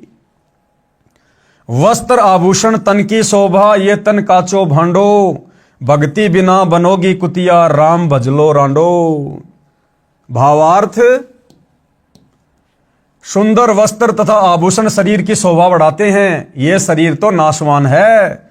जैसे कच्चा घड़ा होता है, ये शरीर भी क्षणभंगुर है, न जाने किस कारण से, किस उम्र में और कब नष्ट हो जाए, कोड लग जाए तो नष्ट हो जाए। यदि भक्ति नहीं की तो अगले जन्म में कुतिया का जन्म पाओगी, फिर निवस्त्र भटकती फिरोगी, यानी नंगी होकर घूमती रहोगी फिर। इसलिए कहा है रांडो, अर्थात स्त्रियों भक्ति करो। रांड शब्द विधवा के लिए प्रयोग होता है, परंतु सामान्य रीति में स्त्रियां अपनी प्रिय सखियों को प्यार से संबोधित करने में प्यार भरी गाली के साथ प्रयोग किया करती हैं। अब शिक्षित होने पर यह शब्द प्रयोग नहीं होता है। भगतमती पुल्लो बाई ने सत्संग सुनाया और उसके बाद में उस बहन पुल्लो बाई ने उन रानियों को बैठाकर सत्संग सुनाया। हमने छोटी छोटी बातों का ध्यान रखना है भाइयों और बहनों। गुरुदेव भगवान कह रहे हैं कि प्यार प्रेम में सखियां आपस में इस शब्द का प्रयोग करती हैं, रांड का, जो कि यह गाली होती है। सतगुरु रामपाल जी से उपदेश लेने के बाद हमने इस शब्द का किसी भी प्रकार से प्रयोग नहीं करना है, ना प्यार प्रेम में और ना गाली के रूप में। आप और हमारी मर्यादाएं जगत से अलग हैं, विशेष हैं। कबीर परमेश्वर जी की साखियां सुनाई। कबीर हरि के नाम बिना नारी कुतिया होए, यानी जो माता बहन चाहे कितने बड़े परिवार की हो, कितने बड़े खानदान की हो, कितनी सुंदर हो, कितनी बड़ी अधिकारी हो, अगर उसने सच्चे सतगुरु से उपदेश लेकर सत भक्ति नहीं की तो अगले जन्म में काल उसको कुतिया की योनि में डालता है, कुतिया बनाता है, कुतिया। कबीर हरि के नाम बिना नारी कुतिया होए, और गली गली भोकत फिरे, भाई टूक न डाले कोई। कबीर राम रटत कोडी बलो, चूचू पड़े जो चाम, और सुंदर शरीर किस काम का, जा मुख नाही नाम। आप कितने बड़े पहलवान हैं, कितने सुंदर हैं, यदि आपके पास में सच्चा नाम नहीं है, शास्त्र अनुकूल भक्ति सच्चे सतगुरु से लेकर आप नहीं कर रहे हैं, तो कहते आपका जीवन व्यर्थ है, व्यर्थ। कबीर नहीं भरोसा देही का, विनस जाए छिनमाही। इस मिट्टी के शरीर का, इस देह का कोई भरोसा नहीं है, किस कारण से और कब और किस समय यह नष्ट हो जाए। विनस जाए छिनमाही, कहते हैं इसका एक ही यूज है, इसका एक ही इसका प्रयोग है। श्वास श्वास में नाम जपो, और यतन कुछ नहीं। श्वास ऊ श्वास में नाम जपो, और ये श्वास ऊ श्वास का नाम आज इस पूरी पृथ्वी पर केवल सतगुरु रामपाल जी के पास है। कबीर श्वास ऊ श्वास में नाम जपो, व्यर्था श्वास मत खो, भाई ना जाने इस श्वास का आवन हो कि ना हो। क्यों? क्योंकि ये श्वासें परमात्मा ने हमें गिन कर दी है, काउंट करके दी है, उससे ज्यादा हम एक श्वास भी अपनी मर्जी से नहीं ले पाएंगे। तो जब तक शरीर में श्वास है, सच्चे सतगुरु की पहचान करके, और वे पहचान तो हो चुकी है, सच्चे सतगुरु ने आकर खुद अपनी पहचान बता दी है। लाखों भगत उनके अनुयायी बनकर अपनी श्वासों का सदुपयोग कर रहे हैं। ये उन लोगों के लिए शिक्षा है जो लोग अभी सतगुरु रामपाल जी के संपर्क में नहीं हैं, उनके सत्संग सुनकर उनके भक्ति मार्ग से नहीं जुड़े हैं। गरीब सर्व सोने की लंका थी, रावण से रणधीरम, भाई एक पलक में राज्य गया और जम के पड़े जंजीरम। परमात्मा हमें शिक्षा दे रहे कि नादानो, तुम तो ये छोटे मोटे 2-4 तोड़े के सोने के आभूषण पहनकर अपने आप को बहुत बड़े शहंशाह मान बैठे हो। कहते हैं लंका का राजा रावण, उसकी तो पूरी सोने की नगरी थी। रावण का महल गुरुदेव भगवान ने बताया सूक्ष्म वेद में 48 किलोमीटर ऊंची रावण के महल की सबसे ऊंची अटारी थी, 48 किलोमीटर। क्योंकि भैया 150 फुट तो उसकी हाइट थी, और कोई बड़ी बात नहीं है। उस समय सिद्धियां थी, सिद्धि शक्ति से वो अपने महलों में ऊपर नीचे आया जाया करते थे। क्योंकि रावण ने अपनी सिद्धि शक्ति से खुद भी उड़कर अपनी सेना को उड़ाकर और देवताओं के ऊपर धावा बोल दिया था। तो इसी प्रकार से वो सिद्धि शक्ति से अपने महल के ऊपर आया जाया करता था। जैसे आजकल लिफ्ट वगैरह लग गई है, उस समय सिद्धि शक्ति से आया जाया करते थे। तो रावण की तो 48 किलोमीटर ऊंची पूरी की पूरी लंका, उसका महल सोने का था, सोने का। कहते अंत समय में बिना भक्ति के वो एक सुई की नोक जितना सोना भी साथ नहीं ले जा सका, और अंत में कुत्ते वाली मौत हुई, दुर्गति से मरा वो बिना भक्ति के। तो आप और हमारी क्या औकात है कलयुग के जीवों की? आप और हमारे शरीर का इतना वजन नहीं है। इतना तो रावण एक बार में पेशाब कर दिया करता था, पेशाब। तो भाई और बहनों, आप और हमने इस मान बढ़ाई से, अहंकार से, दिखावे से दूर हटकर, और परमात्मा ने हमें जो दुनिया का सबसे अनमोल धन दे दिया, जो धन रावण के पास भी नहीं था, कंस के पास भी नहीं था, दुर्योधन के पास भी नहीं था। बड़े बड़े ऋषि मुनि महात्मा जंगलों में जा जाकर शरीर को गला गला के मर गए। बड़े बड़े साधु संत महात्मा ऋषि मुनि जंगलों में जा जाकर भक्ति कर करके शरीर को गला गला कर नष्ट हो गए। उनको भी ये धन नहीं मिला जो भक्ति रूपी धन, शास्त्र अनुकूल सत भक्ति रूपी धन आज सतगुरु रामपाल जी ने आप और हमें दे दिया। तो क्या मान बढ़ाई, क्या अहंकार, क्या दिखावा। अब तो अपनी आत्मा का कल्याण करवाना चाहिए, परमात्मा की भक्ति करनी चाहिए। सर्व सोने की लंका थी, रावण से रणधीरम, एक पलक में राज्य गया, जम के पड़े जंजीरम। गरीब मर्द गर्द में मिल गए, रावण से रणधीरम, कंस केश चानूर से हिरणाकुश बलबीरम। गरीब तेरी क्या बुनियाद है, जीव जन्म धर लेत, गरीब दास हरिनाम बिन खाली रह जा खेत। कि है नादान प्राणी, ये रावण, कंस, दुर्योधन, इनके आगे तेरी क्या औकात है। इनके पास तो सब कुछ था, इनके पास में तो बल भी था, धन भी था, सेना भी थी, सिद्धियां भी थी, और बिना भक्ति के अंत में इनकी भी कुत्ते वाली मौत हुई। फिर वर्तमान के कलयुग के इंसान तेरे पास भला है क्या? ना तू शरीर में उनके जैसा, ना तू धन में उनके जैसा, ना तेरे पास कोई सिद्धियां हैं। फिर तू किस बात का अहंकार कर रहा है, घमंड कर रहा है? हाथ में 5,000 का चांदी का ब्रासलेट बनवा लिया, दिन में 10 बार हाथ के झटके मार मार लोगों को दिखा रहा है। 2-4 अंगूठियां बनवा ली हैं। एक छोटा सा चुटकुला है कि दिखावा कितनी बुरी चीज है। एक व्यक्ति अपने ससुराल चला गया, पुराने समय की बात है, और उस समय जब रिश्तेदार आते थे तो चावल के ऊपर चीनी वगैरह डाल के, बूरा ऊपर से देसी घी डाल के खिलाया जाया करता था। तो सास ने अपने दामाद को थाली में चावल डाल दिए, घी डाल दिया, शक्कर डाल दी, और वो खाने लगा। और जिस हाथ से खाना खाना था उसने उसी हाथ में सोने की अंगूठी पहन ली कि सासू माँ देखेगी, बड़ी खुश होगी कि दामाद जी तो बहुत ज्यादा पैसे कमाते हैं, देखो सोने की अंगूठी पहन रखी है। तो सास को दिखाने के लिए उसी हाथ से चावल खाने लगा, उसी हाथ से। सास का ध्यान उधर गया नहीं। जब चावल खत्म हो गए तो सास ने कहा, जी चावल और डालूं? तो उसने उसी उंगली से इशारा किया कि यहां डालो, यहां। तो सास ने वहां डाल दिए, वो भी उसने खा लिए। फिर कहा सास ने, जी चावल और डालूं? उसने उसी उंगली से इशारा किया कि यहां डालो, यहां यहां। वो सोच रहा था कि सासू मां मेरी उंगली को देखेगी तो प्रशंसा करेगी। सासू ने ध्यान नहीं दिया। ऐसा तकरीबन 4-5 बार हुआ। अंत में सासू की नजर गई उसकी उंगली पर, चमचमाती हुई सोने की अंगूठी पर। तो सासू ने कहा, हो दामाद जी ने लगता है नई सोने की अंगूठी बनवा ली। तो दामाद ने कहा कि हे सासू मां, इस अंगूठी की प्रशंसा अगर तू पहले कर देती, पहले देख लेती, तो ना तो तेरे चावलों का नाश होता और ना मेरे पेट का सत्यानाश होता, दोनों का नुकसान हो गया। तो कहने का मतलब है भाई और बहनों, हमने ये व्यर्थ का दिखावा नहीं करना, इसमें केवल नुकसान ही नुकसान है। अब गुरुदेव भगवान ने इन वाणियों का क्या सरलार्थ किया है। कबीर परमेश्वर जी ने अध्यात्म का विधान बताया है, यानी परमात्मा का ये नियम है।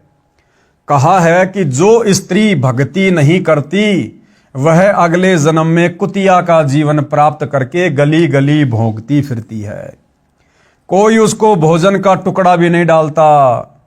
मानव जीवन में सब भोजन समय पर मिल रहा था, भक्ति ना करने से ये दशा होगी।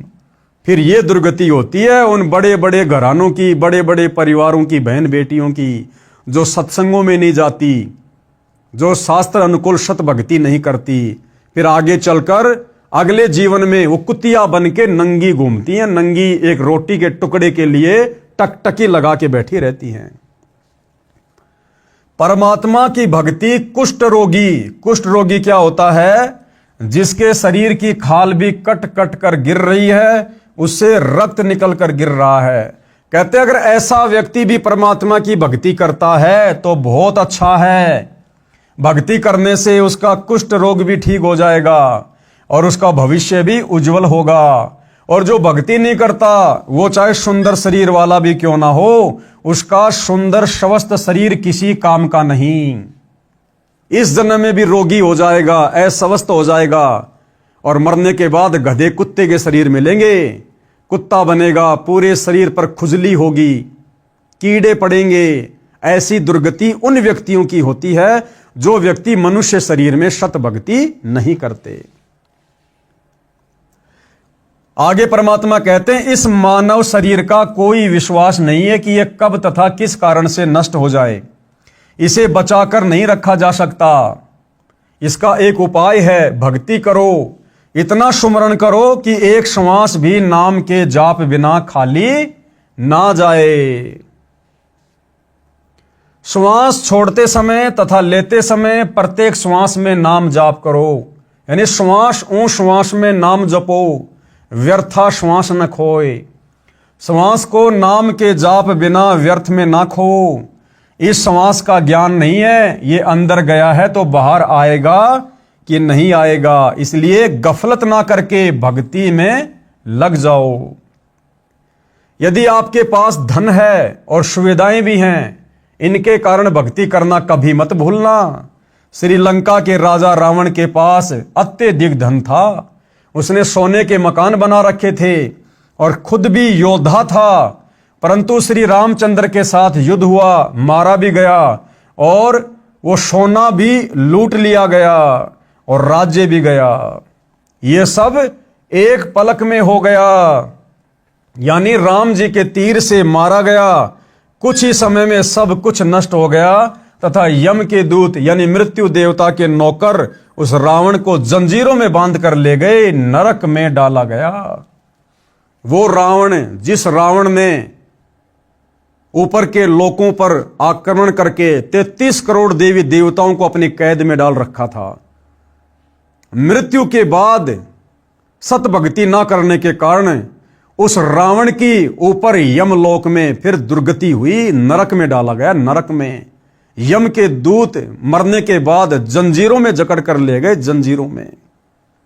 तो आप और हम इस कलयुग के दो कोटि के जीव, ना हमारे पास में कोई धन है ना कोई बल है, फिर आप और हमारी भला क्या औकात है कि भक्ति बिना हम सही तरीके से रह सकते हैं, हमारा भविष्य उज्जवल हो सकता है। तो रावण की तो सोने की लंका भी लास्ट में लूट ली गई। बहुत सारे भाई बहन अज्ञानता में कह देते हैं कि रावण के मरने के बाद में सोने की लंका का क्या हुआ, वो सोना कहां चला गया। तो दास एक बार सुन रहा था सोशल मीडिया पर, अनिरुद्धाचार्य से कोई सवाल कर रहा था कि जी रावण की मृत्यु के बाद में सोने की लंका का क्या हुआ। तो किसी ने कहा कि सोने की लंका तो जला दी गई थी। सुना था हमने कि हनुमान जी की पूंछ में आग लगाई गई, हनुमान जी ने फुदक फुदक कर पूरी लंका में आग लगा दी और सारी सोने की लंका जल गई।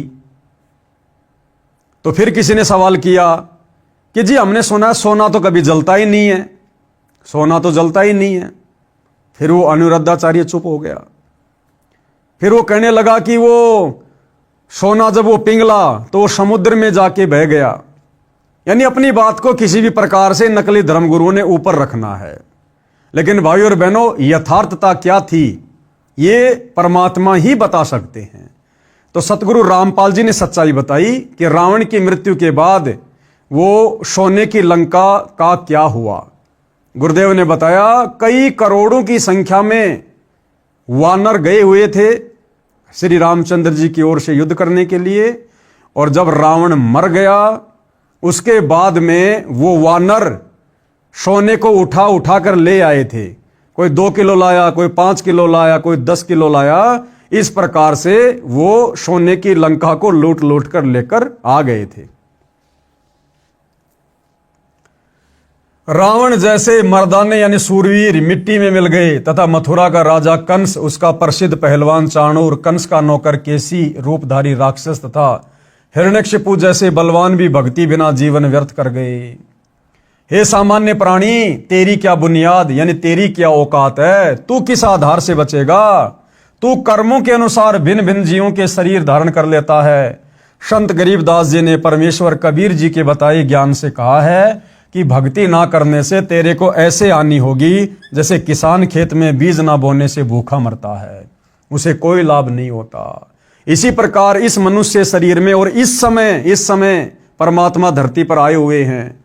पूर्ण ब्रह्म परमात्मा सारी सृष्टि के मालिक कबीर देव सतगुरु रामपाल जी के नाम से धरती पर प्रकट हैं सत भक्ति लेकर। अगर इस वक्त हमने इस शरीर से सत भक्ति नहीं की, उनकी शरण ग्रहण नहीं की, तो ये परमेश्वर फिर हमें युगों युगों नहीं संभालेगा और अगले जन्मों में हमारी वो दुर्गति होगी जो ली दी नहीं जाएगी। भगतनी पुल्लों ने इस संसार की वास्तविकता बताई तथा भक्ति बिना होने वाले कष्ट बताए। छोटे से राज्य के टुकड़े को प्राप्त करके आप इतना गर्व कर रहे हो, ये व्यर्थ है। लंका के राजा रावण ने सोने के मकान बना रखे थे।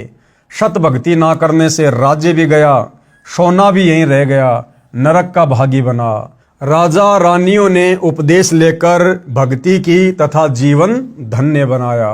अपुल्लो बाई के सत्संग सुनकर, इस प्रकार की बातें सुनकर, वो राजा की रानियां जो अपनी सुंदरता को देखकर, अपने गहने आभूषणों को देखकर जो फूला नहीं समाती थी, मान बड़ाई अहंकार में फूली फूली फिरती थी, वो सत्संग सुनने के बाद वास्तविकता से परिचित होकर फिर उन्होंने सादा जीवन जीना शुरू किया और पोलो बाई से उपदेश लेकर उन्होंने भक्ति शुरू की और अपना जीवन धन्य बनाया।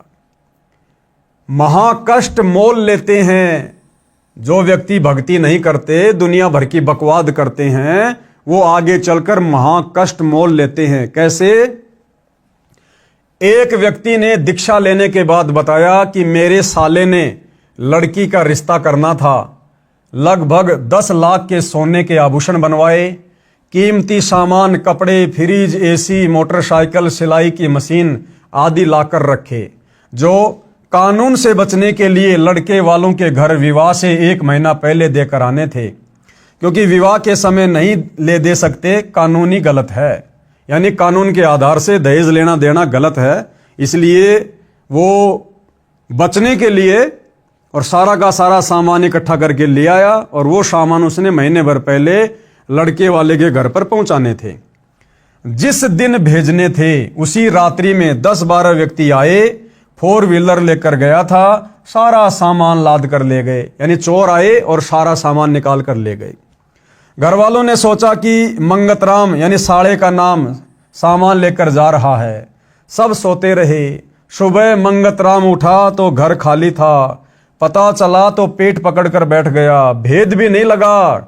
घर गांव से बाहर की ओर था, गांव का अंतिम घर था, कर्ज लिया, इतना ही सामान फिर लाया, हाथों हाथ आगे पहुंचाया। ये गलत रीति रिवाज के कारण महाकष्ट मोल ले रखा है। ऐसी ऐसी अनेकों घटनाएं होती हैं। ये दुख सब पुराने रीति रिवाजों परंपराओं की देन है। यानी आज व्यक्ति जो इतना दुखी है सामाजिक लेन देन में परंपराओं के कारण, ये सब क्यों है? ये पुरानी परंपराएं जो अज्ञानता में हमारे पूर्वजों ने देखा देखी में, भेड़ चाल में अपने ऊपर लागू कर रखी थी। अपने पूर्वजों से देखकर भेड़ चाल में आप और हमने अपने ऊपर लाद रखी थी और इन्हीं परंपराओं के बोझ तले दबकर आप और हम भी इसी प्रकार से मरकर जाने वाले थे। लेकिन सतगुरु रामपाल जी भगवान ने दया करी, मेहर करी, हमें सत ज्ञान से परिचित करवाया, हमें सत भक्ति प्रदान की और इन व्यर्थ की सामाजिक परंपराओं से हमें दूर किया। ये दुख सब पुराने रीति रिवाजों परंपराओं की देन है जो हमने स्वयं लाद रखा है।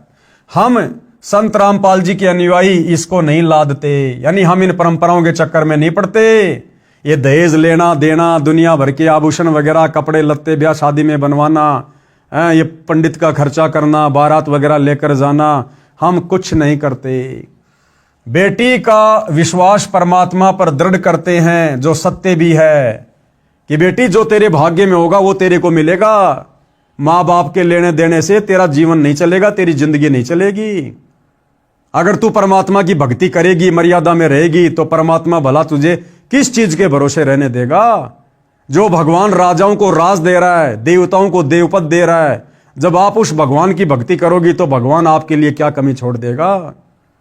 तो हम बेटी को इस प्रकार से समझाते हैं और बेटी को सतगुरु से उपदेश दिलाकर परमात्मा से जोड़ते हैं, फिर बेटी को उसका भाग्य मिलता है। बेटी का विश्वास परमात्मा पर दृढ़ करते हैं जो सत्य भी है। हमारी बेटियों तथा बेटों में परमात्मा के संविधान की पूर्ण रूप से समझ है, यानी भक्तों के बच्चे भी सतगुरु से उपदेश लेकर सत्संग सुनकर परमात्मा के विधान से पूर्णतया परिचित हैं। ना भगत का बेटा शादी के समय डिमांड करता है और ना ही बेटी का बाप रमणी यानी शादी के समय 1 रुपया लड़के वाले को देता है और दोनों खुश रहते हैं। संत गरीबदास जी गांव छुडानी जिला झज्जर हरियाणा वाले ने कहा है, तुमने उस दरगाह का महल नहीं देखा, धर्म राय के तिल तिल का लेखा। तुमने यानी है इंसान उस दरगाह यानी परमात्मा के दरबार का जहां पर सबका न्याय होता है, ब्रह्मा विष्णु महेश का, देवी देवताओं का, जहां पर सबका न्याय होता है। कहते तुमने उस भगवान का दरबार नहीं देखा, वहां पर तिल तिल का लेखा है। अगर किसी से व्यर्थ में लिया, किसी को व्यर्थ में दिया, वो चाहे किसी परंपरा के तहत हो, चाहे किसी रिवाज के तहत हो, कहते हैं वो चुकाना पड़ेगा अगले जन्मों में।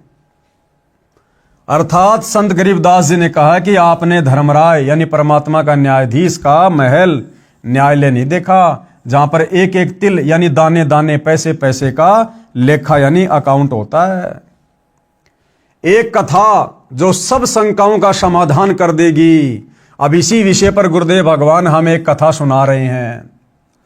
एक लेवा एक देवा दूतम, कोई किसी का पिता न पूतम। इस संसार में कोई किसी का बाप बना हुआ है, कोई किसी का बेटा बनकर जन्म रहा है, कोई किसी की माँ है, कोई किसी की बेटी है। यानी आपस में हम जितने भी रिश्ते नातों में बंधे हुए हैं, ये क्या है भाई और बहनों? ये हमारे पूर्व जन्मों के संस्कार हैं। ये संस्कार क्यों बने, कैसे बने? इसी प्रकार एक दूसरे से लेने देने के चक्कर में बने। किसी का हमने खा लिया, किसी ने हमारा खा लिया, और ये सोचकर निश्चिंत बैठे थे कि बस कुछ नहीं होगा। लेकिन तुमने उस दरगाह का महल नहीं देखा, धर्मराय के तिल तिल का लेखा। वो पिछले जन्म का चढ़ाया हुआ ऋण आज वर्तमान में हम एक दूसरे के रिश्तेदार बनकर हम उसको पूरा करने में लगे हुए हैं। हमने जिसका पूर्व जन्मों में हड़पा था, खाया था, लेकर दिया नहीं, आज हम उसका चुका रहे हैं। आज वो दामाद बनकर लेकर जा रहा है, दहेज लेकर जा रहा है, साथ में बेटी लेकर जा रहा है। और जिसने हमारा पिछले जन्म में खाया था, आज वो हमारा ससुर बनकर बेटी भी देगा और धन भी देगा। तो क्यों ना हम इन संस्कारों को ही खत्म कर दें। अगर हम वर्तमान में कोई लेन देन इस प्रकार का करेंगे नहीं जो हमारे ऊपर ऋण का कारण बने, तो अगले जन्मों में फिर हम चुकाएंगे किसका? और तभी हम भक्ति करके यहां से मुक्त हो सकते हैं। तो इस विषय पर गुरुदेव भगवान एक कथा सुना रहे हैं।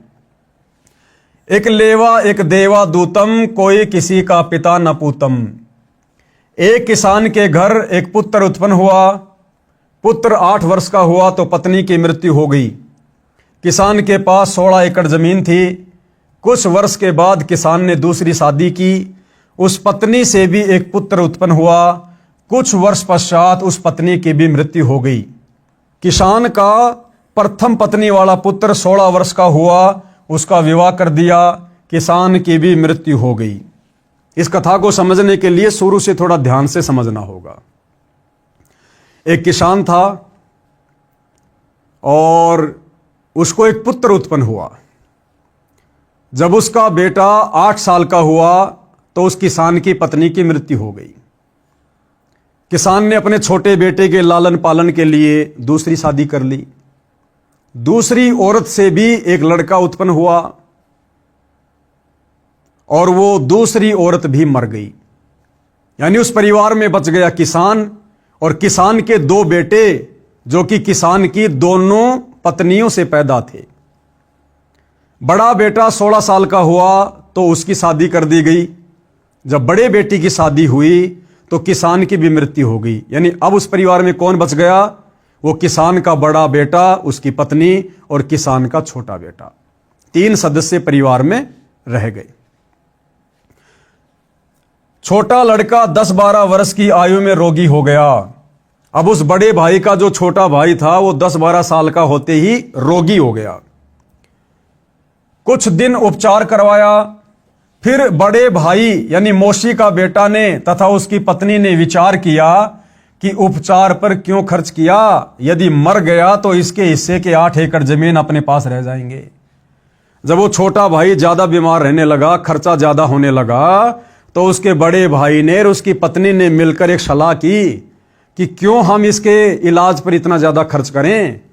अगर ये मर जाए तो एक तो इलाज का खर्चा बच जाएगा और दूसरा इसके हिस्से में जो 8 एकड़ जमीन आनी है वो भी हमारे हिस्से में आ जाएगी। तो ये विचार करके उन दोनों पति पत्नी ने छोटे भाई को मरवा दिया। किस आधार से मरवाया देखिए। यह विचार करके पड़ोस के गांव से जो वैद्य यानी डॉक्टर उपचार के लिए आता था, उससे कहा कि इस लड़के को औषधि में यानी दवा में जहर मिलाकर दे दो, हम आपको धन दे देंगे। 500 रुपए के लालच में उस डॉक्टर ने उस लड़के को दवा में जहर खिलाकर मार दिया। गांव वालों को बताया गया कि रोग के कारण मृत्यु हो गई, यानी गांव में भी किसी को शंका नहीं हुई कि भाई लड़का बहुत ज्यादा बीमार था, हो सकता है मर गया होगा। किसी को शंका नहीं हुई।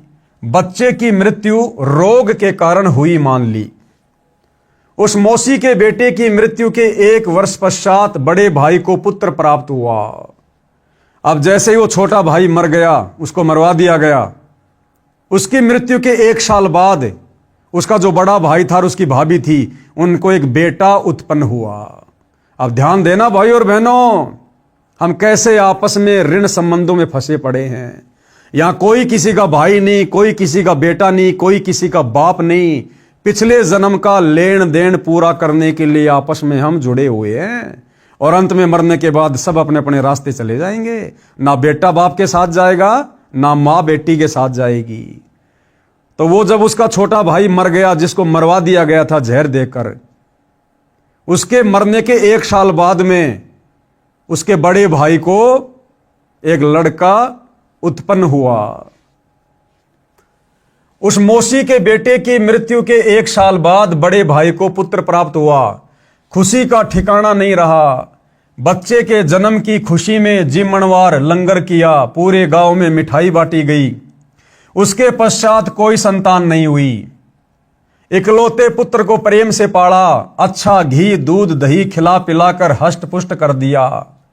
16 वर्ष की आयु में विवाह कर दिया गया। उस समय बाल विवाह को गर्व की बात माना जाता था। वो लड़का रोगी हो गया। डॉक्टर पर डॉक्टर बुलाए, महंगे से महंगी औषधि खिलाई, परंतु व्यर्थ रहा। उस समय 1 महीने में 1-1 हजार की दवा खिलाई गई। हीरा तथा मोती भस्म भी औषधि में खिलाकर लड़के को खिलाया गया, जिस कारण से 8 एकड़ जमीन भी बेचनी पड़ी।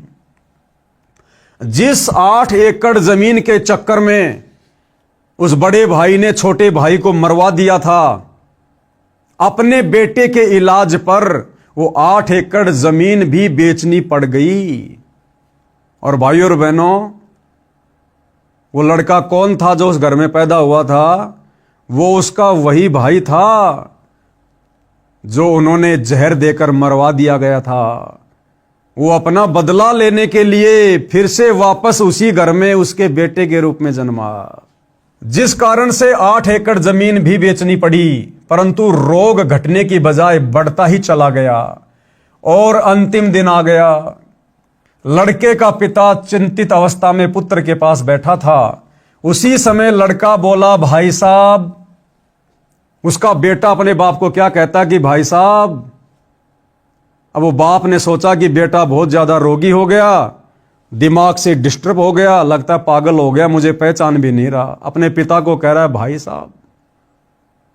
तो बाप बोला, बेटा मैं तेरा भाई साहब नहीं हूं, मैं तेरा बाप हूं, तेरा पिता हूं। उसने कहा कि नहीं, मुझे अच्छे से पता है, तू इस जन्म में मेरा बाप है, लेकिन तू पिछले जन्म में मेरा भाई था, याद कर। लड़के का पिता चिंतित अवस्था में पुत्र के पास बैठा था। उसी समय लड़का बोला, भाई साहब एक काम करो। पिता ने कहा कि बेटा मैं तेरा पिता हूं। लड़का बोला कि मैं तेरा वो भाई हूं जिसको आपने जहर देकर मरवाया था। मैं ही अपना बदला लेने आपके बेटे के रूप में जन्मा हूं। एक लेवा एक देवा दूतम, कोई किसी का पिता नहीं पुतम। पति पत्नी के रिश्ते, माता पिता के रिश्ते, भाई बहन के रिश्ते, आपस में रिश्तेदार, हम सब पिछले जन्म में एक दूसरे का लेकर या किसी को देकर बैठे हुए हैं। इस जन्म में जो हम रिश्तों में जुड़े हैं एक दूसरे का पूरा करने के लिए।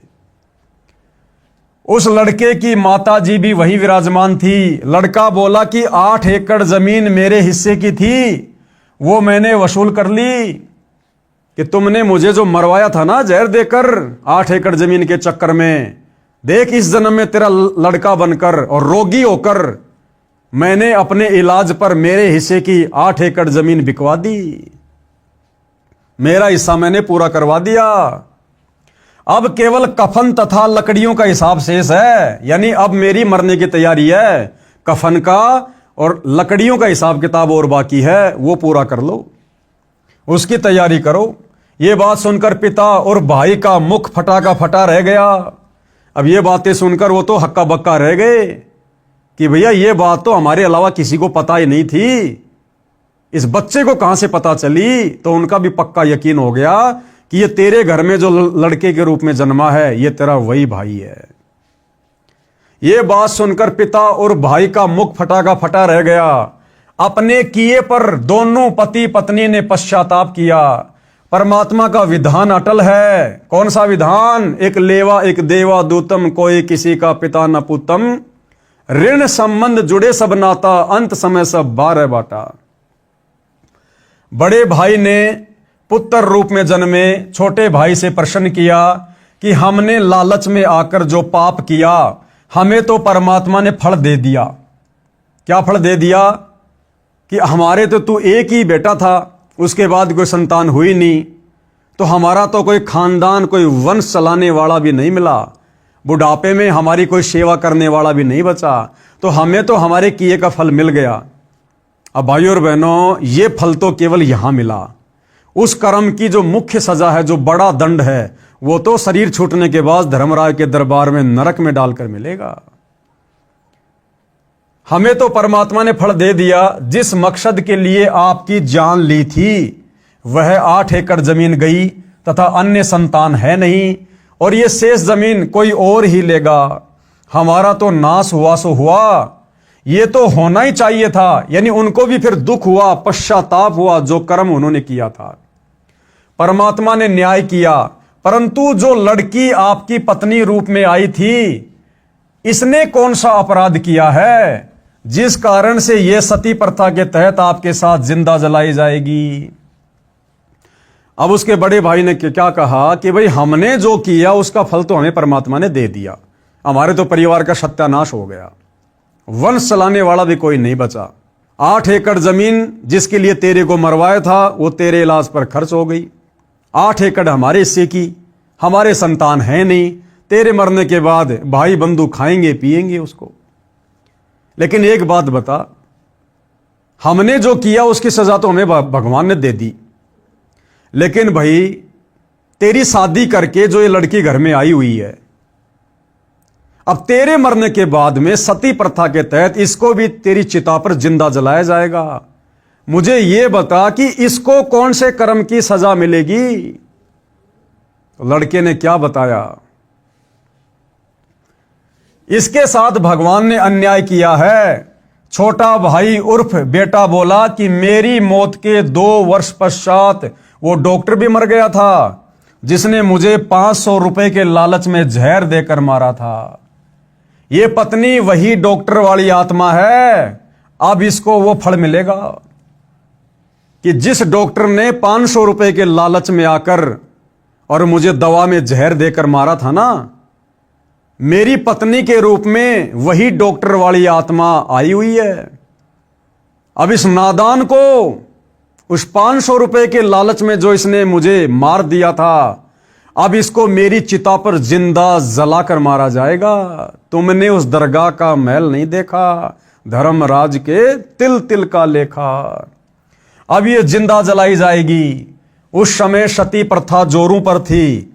पति की मृत्यु के बाद पत्नी को जिंदा उसी चिता में जलाया जाता था।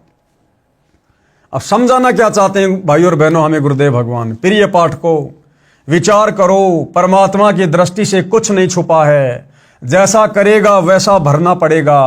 प्रत्येक परिवार इसी प्रकार संस्कार के कारण एक दूसरे से जुड़ा है। कोई पूर्व जन्म का कर्ज उतारने के लिए जन्मा है तो कोई पूर्व जन्म का कर्ज लेने के लिए जन्मा है। अनेकों उदाहरण है। कैसे? पिता ने लड़के को पढ़ाया, शादी से 2 दिन पहले दुर्घटनाग्रस्त होकर मर गया। वह अपना कर्ज पिता से लेने आया था। बेटा जवान हुआ, कार्य करके निर्वाह करने लगा। पिता रोगी हो गया, लाखों रुपए लगे, व्यर्थ रहे और मर गया। ये पिता पिछले जन्म का कर्ज लेने आया था, कुछ देने आया था। लड़की का विवाह किया, 2 साल के बाद लड़की मर गई, बहुत दहेज दिया था। वह दामाद पूर्व जन्म के ऋण के बदले में लड़की भी ले गया और धन भी ले गया। वर्तमान में जो किसी के साथ धोखा करके धन हड़प लेते हैं, वह धन अगले जन्म में दामाद बनकर वसूलेगा। परमात्मा का अटल विधान है, बुद्धिमान को संकेत ही पर्याप्त है। यानी समझदार भाई बहनों को तो संकेत ही पर्याप्त है। अपना मेहनत करके खाओ, नेक नीति ईमानदारी से खाओ। व्यर्थ में शादी विवाह में दहेज वगैरह लेना देना बंद कर दो, अन्यथा तुमने उस दरगाह का महल नहीं देखा, धर्मराज के तिल तिल का लेखा। रिश्वत लेना देना, चोरी ठगी काला बाजारी मिलावट करना छोड़ दो। ये चुकाना पड़ेगा यहीं भी और अगले जन्म में भी। गधा कुत्ता शुअर बनकर उस व्यक्ति के घर में बैल बनकर आएगा, ऊंट बनकर आएगा, सारा दिन खेत में काम करेगा, वो चुकाना पड़ेगा। किसी के घर में भैंस बनकर जन्मेगा, किसी का गधा बनकर जन्मेगा, सारा दिन मिट्टी ढोएगा, वो पिछले जन्म का कर्जा पशु योनि में भी चुकाना पड़ेगा। तो समझदार व्यक्ति कभी ऐसी आपत्ति मोल नहीं लेता। उपरोक्त केवल कथा नहीं है, यह हकीकत है। कोई ये कहता है कि ये तो डराने के लिए कथा बनाई है, किसने देखा है क्या होगा। तो गुरुदेव कह रहे हैं जैसे चोर को कोई व्यक्ति समझाते हैं कि भाई चोरी मत किया कर, जब पकड़ा जाएगा तो पहले तो जनता पिटाई करेगी, फिर पुलिस पीटेगी और जेल में भी कष्ट उठाना पड़ेगा। अब यदि कोई कहे कि ये तो चोर को डराने के लिए कहा है, किसने देखा है कि आगे क्या होगा। तो गुरुदेव क्या कह रहे हैं, विचार करो कि चोर को सच्चाई से अवगत करवाकर डराया है और सच्चाई भी है। अब ये बात कहकर चोर को डरा भी दिया, अगर वो डर जाएगा, चोरी छोड़ देगा तो बच जाएगा। और ये हकीकत भी है, चोर पकड़ा जाएगा तो फिर क्या क्या होता है। तो भैया यदि हमें परमात्मा के विधान का ज्ञान नहीं है तो क्या परमात्मा का विधान बदल जाएगा। ये तो महापुरुषों ने बताया है, शास्त्रों में लिखा हुआ है, हमारी आंखों के सामने ऐसी घटनाएं आए दिन घटित हो रही हैं। अरे हम इंसान हैं, बड़ा अच्छा खाते हैं पीते हैं, मौज मस्ती से परिवार में रहते हैं, गर्मी सर्दी से मकान बनाकर अपना बचाव कर रखा है। और ये दुनिया भर के जंगली जानवर, क्या उनको दुख नहीं होता? क्या उनको ठंड में ठंड नहीं लगती? क्या गर्मियों में गर्मी नहीं लगती? क्या जानवरों को, पशु पक्षियों को भूख नहीं लगती, प्यास नहीं लगती? क्या उनकी डंडों से पिटाई होती है तो क्या उनको दर्द नहीं होता? क्या उनके पैरों में कांटे चुभने से दर्द नहीं होता? वो इतना कष्ट क्यों उठा रहे हैं? एक ऊंट, एक बैल सारा दिन खेत में हल में जुतकर क्यों इतना कष्ट उठा रहा है?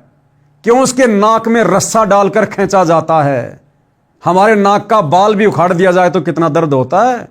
उस ऊंट के, बैल के नाक में तो छेद किया जाता है और रस्सी से खींच खींच के उसको चलाया जाता है, कितनी पीड़ा होती होगी। क्यों हो रही है? वो पिछले जन्म का कर्जदार, उसने उस किसान का पिछले जन्म में पैसा लेकर दिया नहीं, या पिछले जन्म में उसने दहेज लिया था, इस जन्म में अपने ससुर का पैसा, वो ससुर बन गया किसान, दामाद बन गया ऊंट, और ऊंट बनकर खेत में मेहनत करके पिछली बार जो सामान ले गया था दहेज में, अब वो खेत में हल में जुतकर और अपना पुराना हिसाब किताब चूकता कर रहा है। तो भैया परमात्मा सब देख रहा है। परमात्मा के दरबार में कभी अन्याय नहीं होता, वहां केवल न्याय होता है। यहां तो हम 100 प्रकार के तरीके अपनाकर बच जाते हैं, लेकिन परमात्मा के दरबार में उसके संविधान से नहीं बच सकते। यदि चोर सच्चाई से डरकर चोरी करना त्याग देगा तो उसकी भलाई है। यदि कहेगा कि किसने देखा है, आगे क्या होता है, देखा जाएगा, उसके बाद वह सब गुजरेगी जो पहले बताई गई थी। इसी प्रकार जो उपरोक्त कथा को केवल समझाने डराने के लिए ही मानेगा तो उसका दुर्भाग्य होगा। इसको इतनी सत्य समझना जैसे चोर को शतरक किया है, यानी कर्मों का फल भाई भुगतना पड़ेगा। ये अटल संविधान है परमात्मा का, चाहे राजा हो चाहे रंक हो। और इन कर्मों के फल से यदि आप बचना चाहते हैं, अपना बचाव करना चाहते हैं, तो भाई वर्तमान में सुनहरा अवसर है। कर्मों को काटने वाला, बंधनों के कर्मों को काटने वाला बंदी छोड़ कबीर भगवान संत रामपाल जी के नाम से धरती पर प्रकट है। हमारे आपस के जन्म जन्मांतरों के कर्म, ऋण संस्कार चाहे कितने ही उलझे हुए क्यों ना हो, जिनके चलते हम असंख्य बार गधे कुत्ते बनने होंगे, आज यदि हम सतगुरु रामपाल जी की शरण में आकर मर्यादा में रहकर सत भक्ति शुरू कर देते हैं, तो सतगुरु रामपाल जी अपनी आध्यात्मिक शक्ति से, अपने आशीर्वाद से हमारे जन्म जन्मांतरों के कर्म संस्कारों को, ऋण संबंधों को समाप्त कर देते हैं। और इसी जन्म में हमारे को मोक्ष भी देंगे। दोबारा ना इस गंदे लोक में हमारा जन्म होगा, ना हम कभी गधे कुत्ते सुअर बनेंगे, सचखंड को जाएंगे, मोक्ष प्राप्त करेंगे। और इसके अलावा कोई बचाव नहीं है, कोई विकल्प नहीं है। लेखक ने यह कथा सन 1978 में एक पशुओं के डॉक्टर से सुनी थी, जो किसान के 2 पुत्रों वाली कथा ऊपर बताई है। वह इस कथा को अपने पास बैठने वाले को अवश्य सुनाता था, परंतु अमल कतई नहीं करता था। 10 रुपए की दवाई देकर 4 डिस्टिल्ड वाटर के इंजेक्शन लगाकर 200-300 रुपए वसूलता था। फिर शाम को मिलता तो अपने कारनामे भी बताता था कि यदि कम रुपए लूंगा तो भैंस वाला यह समझेगा कि अच्छी दवाई नहीं दी। भैंस को शवस्त तो 10 रुपए की दवा से ही हो जाना था। विचार करें कि ऐसे व्यक्तियों की कथनी और करनी में क्या अंतर है, तो उनके द्वारा सुनाई इन कथाओं का अन्य पर कैसे प्रभाव होगा। अर्थात ये कथा सुनाने का अधिकारी वही है जो खुद इन कथाओं पर अमल करता हो, इन कथाओं को समझकर अपने जीवन सफर पर चलता हो। ऐसे व्यक्ति के मुख से सुनकर ही सामने वाले पर असर होगा। यानी मैं सारे काम उल्टे करूं और आपको यह कथा सुनाऊं भगत बनाने वाली, तो मेरे द्वारा बताई गई, समझाई गई कथाओं का, कहानियों का सामने वाले पर किसी प्रकार का कोई असर नहीं होगा। इसलिए वो खुद भी फिर परमात्मा का दोषी बन जाता है, जो इन कथाओं को सुनाता है लेकिन खुद अमल नहीं करता। तो परमात्मा कहते हैं, गरीब करनी तज कथनी कथय, अज्ञानी दिन रात कुत्ते जू भौंकत फिरै, सुनी सुनाई बात। ऐसे व्यक्ति तो कुत्ते की श्रेणी में हैं, जो केवल मुख से बोलते हैं लेकिन करनी उसके अनुसार नहीं करते। तो कहते हैं वो तो कुत्ते की जू सारा दिन भौंकते फिरते हैं। संत गरीबदास जी ने कहा है कि जो ज्ञान की बातों के अनुसार क्रिया नहीं करते, जो अन्य को सुनाते हैं, वे अज्ञानी व्यर्थ में कुत्ते की तरह सुनी सुनाई बातें बकते रहते हैं। ये बातें कहन सुनन की नहीं है, यानी ये कथा केवल सुनाने तक सीमित नहीं है, इन कथाओं पर हमने अमल भी करना है। ये तो कर पाड़ने की हैं, यानी अपने जीवन में लागू करने की हैं, धारण करने की हैं, यानी इन पर अमल करना चाहिए। परमात्मा के विधान को समझकर निर्मल जीवन यापन करें, ना किसी को खिलाएं ना किसी का खाएं।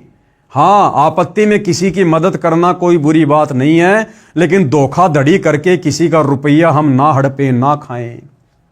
जीवन की राह को काटू रहित बनाएं, परंपराओं का भार कम करो, बोझा लादकर सफर तय नहीं किया जा सकता। यदि आपको 10, 20, 50 किलोमीटर लंबी यात्रा करनी है पैदल, और यदि आपकी पीठ पर वजन बहुत ज्यादा है, तो आप जी कभी भी सफर तय नहीं कर पाओगे, बहुत दुखी हो जाओगे। लंबी यात्रा करने वाला कम से कम सामान रखता है। तो भाई और बहनों, आप और हमारी यात्रा तो 16 शंख कोश की है। 16 शंख कोश हमने सतलोक जाना है, बहुत लंबा सफर है।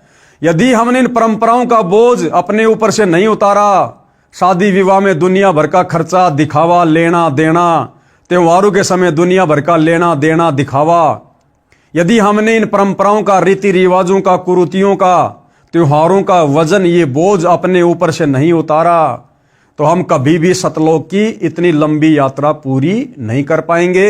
अर्थात हम कभी भी मोक्ष प्राप्त नहीं कर पाएंगे। और मोक्ष नहीं मिला तो फिर भाई और बहनों क्या होगा? सर्व विदित है। फिर इस भक्ति के करने से 2, 4, 5, 10 हमें लगातार मनुष्य जन्म भी मिल जाएंगे।